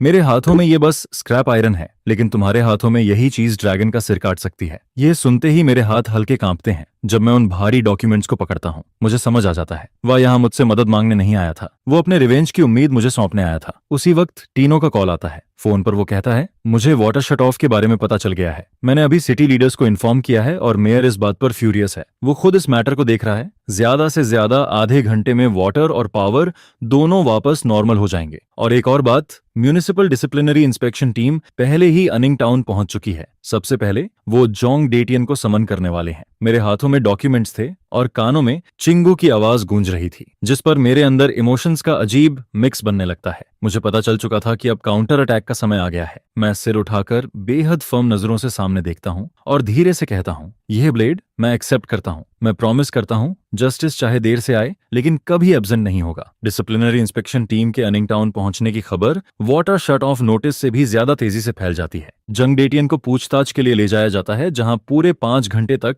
उससे इंटरोगेशन किया जाता है। जब वो बाहर निकलता है, तब उसका पहले वाला एरोगेंट ब्यूरोक्रेटिक एटीट्यूड पूरी तरह गायब हो चुका था। और ठीक आधे घंटे बाद मेरी कंस्ट्रक्शन साइट के फैसेट्स से दोबारा साफ पानी बहने लगता है। उस रात मैं खुद को ऑफिस में बंद कर लेता हूँ और वोंग वयो द्वारा दिए गए डॉक्यूमेंट डॉक्यूमेंट्स को बार बार ध्यान से पढ़ता हूँ। जिबो चोंग के क्राइम्स मेरी कल्पना से कहीं ज्यादा शॉकिंग थे। Tax evasion, illegal asset transfer, bribery, हर एक क्राइम उसे लाइफ टाइम प्रिजन भेजने के लिए काफी था। लेकिन मैं जानता था कि सिर्फ ये डॉक्यूमेंट्स डिसिप्लिनरी कमेटी को सौंप देना काफी नहीं होगा। गिबोज की फाउंडेशन बहुत डीप थी और उसका नेटवर्क बहुत कॉम्प्लेक्स। मुझे ऐसा तरीका इस्तेमाल करना था जिससे उसे पूरी तरह नेल डाउन किया जा सके और उसके पास बच निकलने का कोई मौका न रहे। जिस पर मैं तुरंत सुआन को कॉल करता हूं और कहता हूं, सुआन, मुझे तुम्हारी मदद चाहिए। किसी एब्सोल्युटली रिलायबल और इन्फ्लुएंशियल प्रोविंशियल मीडिया आउटलेट से कांटेक्ट करवाओ। यह सुनते ही सुआन मेरी इंटेंशन समझ जाती है और पूछती है, तुम इसे डिटोनेट करना चाहते हो? मैं खिड़की से बाहर जंग डकियन की ऑफिस बिल्डिंग को देखता हूं, जो रात के अंधेरे में पूरी तरह पिच ब्लैक दिखाई दे रही थी। जिस पर मैं जवाब देता हूं, नहीं, मैं उसे ट्रायल पर चढ़ाना चाहता हूं। इसके बाद सुआन मुझे बताती है, प्रोविंशियल टीवी स्टेशन के फोकस ट्रैकिंग प्रोग्राम का एक प्रोड्यूसर मेरा कॉलेज सीनियर है। वो बहुत अपराइट इंसान है और कैपिटल मार्केट की शेडी डील्स से सबसे ज्यादा नफरत करता है। उनका प्रोग्राम पूरे प्रोविंस का highest rated investigative documentary show है। जिस पर भी वो लोग टारगेट करते हैं, उसका या तो करियर खत्म हो जाता है या जिंदगी बर्बाद। यह सुनकर मुझे यकीन हो जाता है कि यही सही इंसान है। इसके बाद मैं डॉक्यूमेंट्स के उस बड़े बंडल में से एक पेपर निकालता हूं। उसमें साफ रिकॉर्ड था कि जिबो चांग ओवरसीज शेल कंपनीज के जरिए स्टॉक प्राइसेस मैनिपुलेट करके इलीगल प्रॉफिट्स कमा रहा था। लेकिन मैं अपने सारे कार्ड्स एक साथ रिवील नहीं करता, क्योंकि जिबो चांग जैसे ओल्ड फॉक्स को खत्म करने के लिए उसकी डिस्गाइज को ऑनियन की तरह लेयर बाय लेयर पील करना जरूरी था, ताकि वो एंडलेस टॉर्मेंट और फियर फील कर सके। फिर मैं एनक्रिप्टेड ईमेल के जरिए सारी इंफॉर्मेशन फोकस ट्रैकिंग प्रोग्राम को भेज देता हूं। मैं अपना नाम रिवील नहीं करता और ईमेल के आखिर में सिर्फ एक लाइन लिखता हूं, दिस इज जस्ट बिगिनिंग। 2 दिन बाद प्रोविंशियल टीवी स्टेशन का फोकस ट्रैकिंग प्रोग्राम टाइम पर एयर होता है। इस एपिसोड का टाइटल था highly impact 10 billion capital conspiracy, Jibo's hidden wealth empire. Detailed data और अनोनिमस एक्सपर्ट इंटरव्यूज के जरिए प्रोग्राम मेरी दी हुई एविडेंस को केयरफुली एक्सपोज करता है और पूरे प्रोविंस के मिलियंस व्यूअर्स के सामने सारी सच्चाई खोल कर रख देता है। होस्ट ठंडी आवाज में सवाल करता है, हमारा कैपिटल मार्केट कुछ लोगों के लिए लॉलेस एटीएम क्यों बन चुका है? हमारा रेगुलेटरी सिस्टम ऐसे इलीगल एक्ट्स पर आंखें क्यों बंद किए बैठा है? यह सुनते ही मुझे समझ आ जाता है कि जिबो चांग का डूमसडे शुरू हो चुका है। उसी रात हायू कैपिटल की ऑफिशियल वेबसाइट एंग्री इन्वेस्टर्स की ट्रैफिक की वजह से क्रैश हो जाती है। अगले दिन मार्केट खुलते ही हायू कैपिटल का स्टॉक लिमिट डाउन हिट कर देता है। सेल ऑर्डर्स की इतनी बड़ी वॉल खड़ी हो जाती है कि किसी के लिए एस्केप करना इम्पॉसिबल हो जाता है। जिबो का फोन लगातार बजने लगता है। कोई सवाल पूछ रहा था, कोई गालियां दे रहा था, तो कोई इन्वेस्टमेंट वापस मांग रहा था। लोग उसके कॉन्ट्रैक्ट्स कैंसिल करने लगते हैं। उसका सालों से बनाया हुआ कमर्शियल एम्पायर सिर्फ एक छोटे से वीकेंड के बाद कोलैप्स होने के साइंस दिखाने लगता है। लेकिन आखिरी और सबसे बड़ा झटका अनिंग टाउन के झूंग डेटियन की तरफ से आता है। आइसोलेशन के तीसरे दिन आखिरकार वो प्रेशर सहने नहीं पाता और जिबो चोंग का नाम उगल देता है। वो कन्फेस करता है कि कैसे उसने जिबो चोंग के साथ मिलकर मेरी जमीन हड़पने की प्लानिंग की थी, कितनी ब्राइज ली थी और उसके लिए कितने डर्टी डीड्स किए थे। जिस पर इन्वेस्टिगेशन टीम तुरंत अन्निंग एयरपोर्ट सर्विस लिमिटेड तक पहुंच जाती है, जिसे उसने जिबोचन के छोटे भाई के साथ मिलकर खोला था। आखिरकार जुंगेन को ऑफिशियली जुडिशियल अथॉरिटीज के हवाले कर दिया जाता है। उस रात काम जल्दी खत्म हो गया था। सारे वर्कर्स अपने डॉर्म्स में वापस जा चुके थे, लेकिन क्योंकि मुझे नई डेकोरेशन मटेरियल्स की बैच चेक करनी थी, इसलिए मैं ऑफिस में बैठकर अकाउंट्स देख रहा था। अंकल जाओ मेरी चिंता की वजह से मेरे साथ रुक जाता है। वो बाहर हो रही तेज बारिश को देखकर चिंतित आवाज में कहता है, आइंग, आज मौसम ठीक नहीं लग रहा। मुझे डर है कि कुछ गड़बड़ होने वाली है। मुझे भी अजीब बेचैनी महसूस हो रही थी। तभी अचानक ऑफिस का दरवाजा जोर से खुलता है और नाइट ड्यूटी वाला सिक्योरिटी गार्ड डर के मारे अंदर भागते हुए आता है। वो चीख कर कहता है, बॉस जाओ, कैप्टन जाओ, बड़ी प्रॉब्लम हो गई। हथियार लेकर कुछ लोग अंदर घुस आए हैं। वो सामने जो भी आ रहा है सब तोड़ रहे हैं, लोगों को मार रहे हैं। हम उन्हें रोक नहीं पा रहे। यह सुनते ही अंकल जाओ तुरंत खड़ा हो जाता है। वो कोने में रखी शवेल उठाता है और गुस्से में चिल्लाता है, इनकी इतनी हिम्मत, ये लोग मौत को बुला रहे हैं। यह देखकर मेरा दिल डूब जाता है, लेकिन मैं खुद को जल्दी काम कर लेता हूँ। फिर मैं अंकल जाओ से कहता हूँ, पुलिस को कॉल करो। जिस पर सिक्योरिटी गार्ड कांपती आवाज में कहता है, बहुत देर हो चुकी है, उन्होंने सारे फोन्स तोड़ दिए हैं। ऐसा लग रहा है कि वो पूरी कंस्ट्रक्शन साइट डिस्ट्रॉय करना चाहते हैं। यह सुनते ही मुझे तुरंत समझ आ जाता है कि इस बार जी बोजान पूरी तरह सीरियस हो चुका है। ये कोई स्ट्रीट थग्स नहीं थे, बल्कि प्रोफेशनल गन्स थे। उनका मकसद मैक्सिमम डैमेज करना था और सबसे बड़ा सेफ्टी इंसिडेंट क्रिएट करना था। अगर कंस्ट्रक्शन साइट डिस्ट्रॉय हो जाती या किसी की जान चली जाती तो मेरा होटल प्रोजेक्ट पूरी तरह खत्म हो जाता। जिस पर मैं तुरंत फैसला लेते हुए कहता हूँ, अंकल जफ, कुछ लोगों को लेकर मेन गेट गार्ड करो उनसे सीधी फाइट मत करना, बस उन्हें स्टॉल करना। यह सुनकर अंकल जब पूछता है आउटिंग और तुम, जिस पर मैं जवाब देता हूँ मैं हेल्प लेकर आता हूँ। इसके बाद मैं बाहर निकलता हूँ जहां होटल बिल्डिंग की तरफ से लगातार स्मशिंग की आवाजें और आरोगेंट गालियां सुनाई दे रही थीं। एक दर्जन से भी ज्यादा काले साए हाथों में माचेटेज और आयरन पाइप्स लेकर पागलों की तरह सब कुछ तोड़ फोड़ कर रहे थे। मैंने जो ग्लास कर्टेन वॉल अभी हाल ही में इंस्टॉल करवाई थी वो भी उनकी मार से चकनाचूर हो रही थी। तभी अचानक मेरे पीछे से ब्लिंडिंग हेडलाइट्स चमकती हैं और एक बिना नंबर वाली ब्लैक वैन पूरी स्पीड में सीधे मेरी तरफ दौड़ती चली आती है। वो लोग मुझे कुचल देना चाहते थे। उस पल मेरा दिमाग पूरी तरह ब्लैंक हो जाता है, लेकिन अगले ही सेकंड फोरमैन जंग साइड से छलांग लगाकर मुझे जोर से धक्का देता है और चिल्लाता है बॉस भागो, जिस पर उसका शरीर किसी फटे हुए बोरे की तरह हवा में उछल जाता है। लेकिन वैन एक पल के लिए भी नहीं रुकती और स्पीड बढ़ाते हुए अंधेरी बारिश भरी रात में गायब हो जाती है। यह देखकर मैं बारिश के बीच पूरी ताकत से चीखता हूं और लड़खड़ाते हुए उसकी तरफ भागता हूं। ब्रोदर जंग वो कमजोर नजरों से मेरी तरफ देखता है, लेकिन उसके चेहरे पर अभी भी मुस्कान बनी हुई थी। वो धीमी आवाज में कहता है जल्दी जाओ। मेरे आंसू बारिश में मिल जाते हैं और मेरी नजरें धुंधली होने लगती हैं, जिस पर मैं कांपती आवाज में कहता हूं मैं नहीं जा सकता। अगर मैं चला गया तो अंकल एक्स और बाकी लोगों का क्या होगा? अगर मैं वहां से भाग जाता तो ब्रदर जंग का बहाया हुआ खून बेकार चला जाता। उसी पल मेरे दिल की गहराई से एक ऐसा गुस्सा और मर्डरर इंटेंट उठता है जैसा मैंने पहले कभी फील नहीं किया था। मैं सिर उठाकर उन थग्स को देखता हूं जो अभी भी होटल में तोड़फोड़ कर रहे थे। मेरी आंखें अंटार्कटिक आइस की तरह ठंडी हो चुकी थीं। इसके बाद मैं अपनी कार की तरफ नहीं जाता, बल्कि मुड़कर कंस्ट्रक्शन साइट के कोने में खड़े आइडल बुलडोजर की तरफ दौड़ पड़ता हूं। बॉस जंग ने पहले मुझे इस स्टील मॉन्स्टर को चलाना सिखाया था। मैं उसे स्टार्ट करता हूं, जिसके साथ ही वह स्टील बीस्ट बारिश भरी रात में जाग उठता है और डीफेनिंग रोअर निकालता है। यह सुनते ही सारे थग्स डरकर रुक जाते हैं। फिर मैं बुलडोजर को धीरे धीरे लेकिन अनस्टॉपेबल कोर्सिशन के साथ उनकी तरफ बढ़ाना शुरू करता हूं। एक थग डर के मारे चिल्लाता है पाए के पागल है ये क्या है? ये आदमी पूरी तरह मैडमैन है, जिस पर सबकी हालत खराब हो जाती है और वो लोग डर के मारे चारों तरफ भागने लगते हैं। लेकिन मैं उनका पीछा नहीं करता। तभी अचानक रेड और ब्लू लाइट्स चमकाती हुई एक दर्जन से ज्यादा पुलिस कार्स बारिश को चीरते हुए कंस्ट्रक्शन साइट में घुस आती हैं। पहली कार से चिंगो और सुआन तेजी से नीचे उतरते हैं। वो बॉस जेंग को खून में लथपथ पड़े देखते हैं, चारों तरफ फैला हुआ डिस्ट्रक्शन देखते हैं और फिर बुलडोजर के केबिन में बैठे मुझे देखते हैं, जिस पर सुआन भागते हुए बुलडोजर के पास आती है और कांपती आवाज में कहती है एंग तुम ठीक हो ना? जल्दी नीचे आओ। मैं ऊंच केबिन से कूदता हूँ और भारी आवाज के साथ सीधे उसके आर्म्स में गिर जाता हूँ। फिर टूटती आवाज में कहता हूँ सुआन, वो लोग मुझे मार नहीं पाए। यह सुनकर सुआन मुझे कसकर पकड़ लेती है और भावुक होकर कहती है मुझे पता है, अब सब ठीक है, सब खत्म हो गया। लेकिन मैं जानता था कि यह खत्म नहीं हुआ था, क्योंकि आज की रात के बाद यह मेरे और जिब्बो जंग के बीच मौत तक चलने वाली लड़ाई बन चुकी थी। बॉस जंग को सिटी के सबसे अच्छे हॉस्पिटल में भेजा जाता है। डॉक्टर बताता है कि उसका बहुत ज्यादा खून बह चुका है और उसका लेफ्ट लेग फ्रैक्चर हो गया है, जिसकी तुरंत सर्जरी करनी पड़ेगी।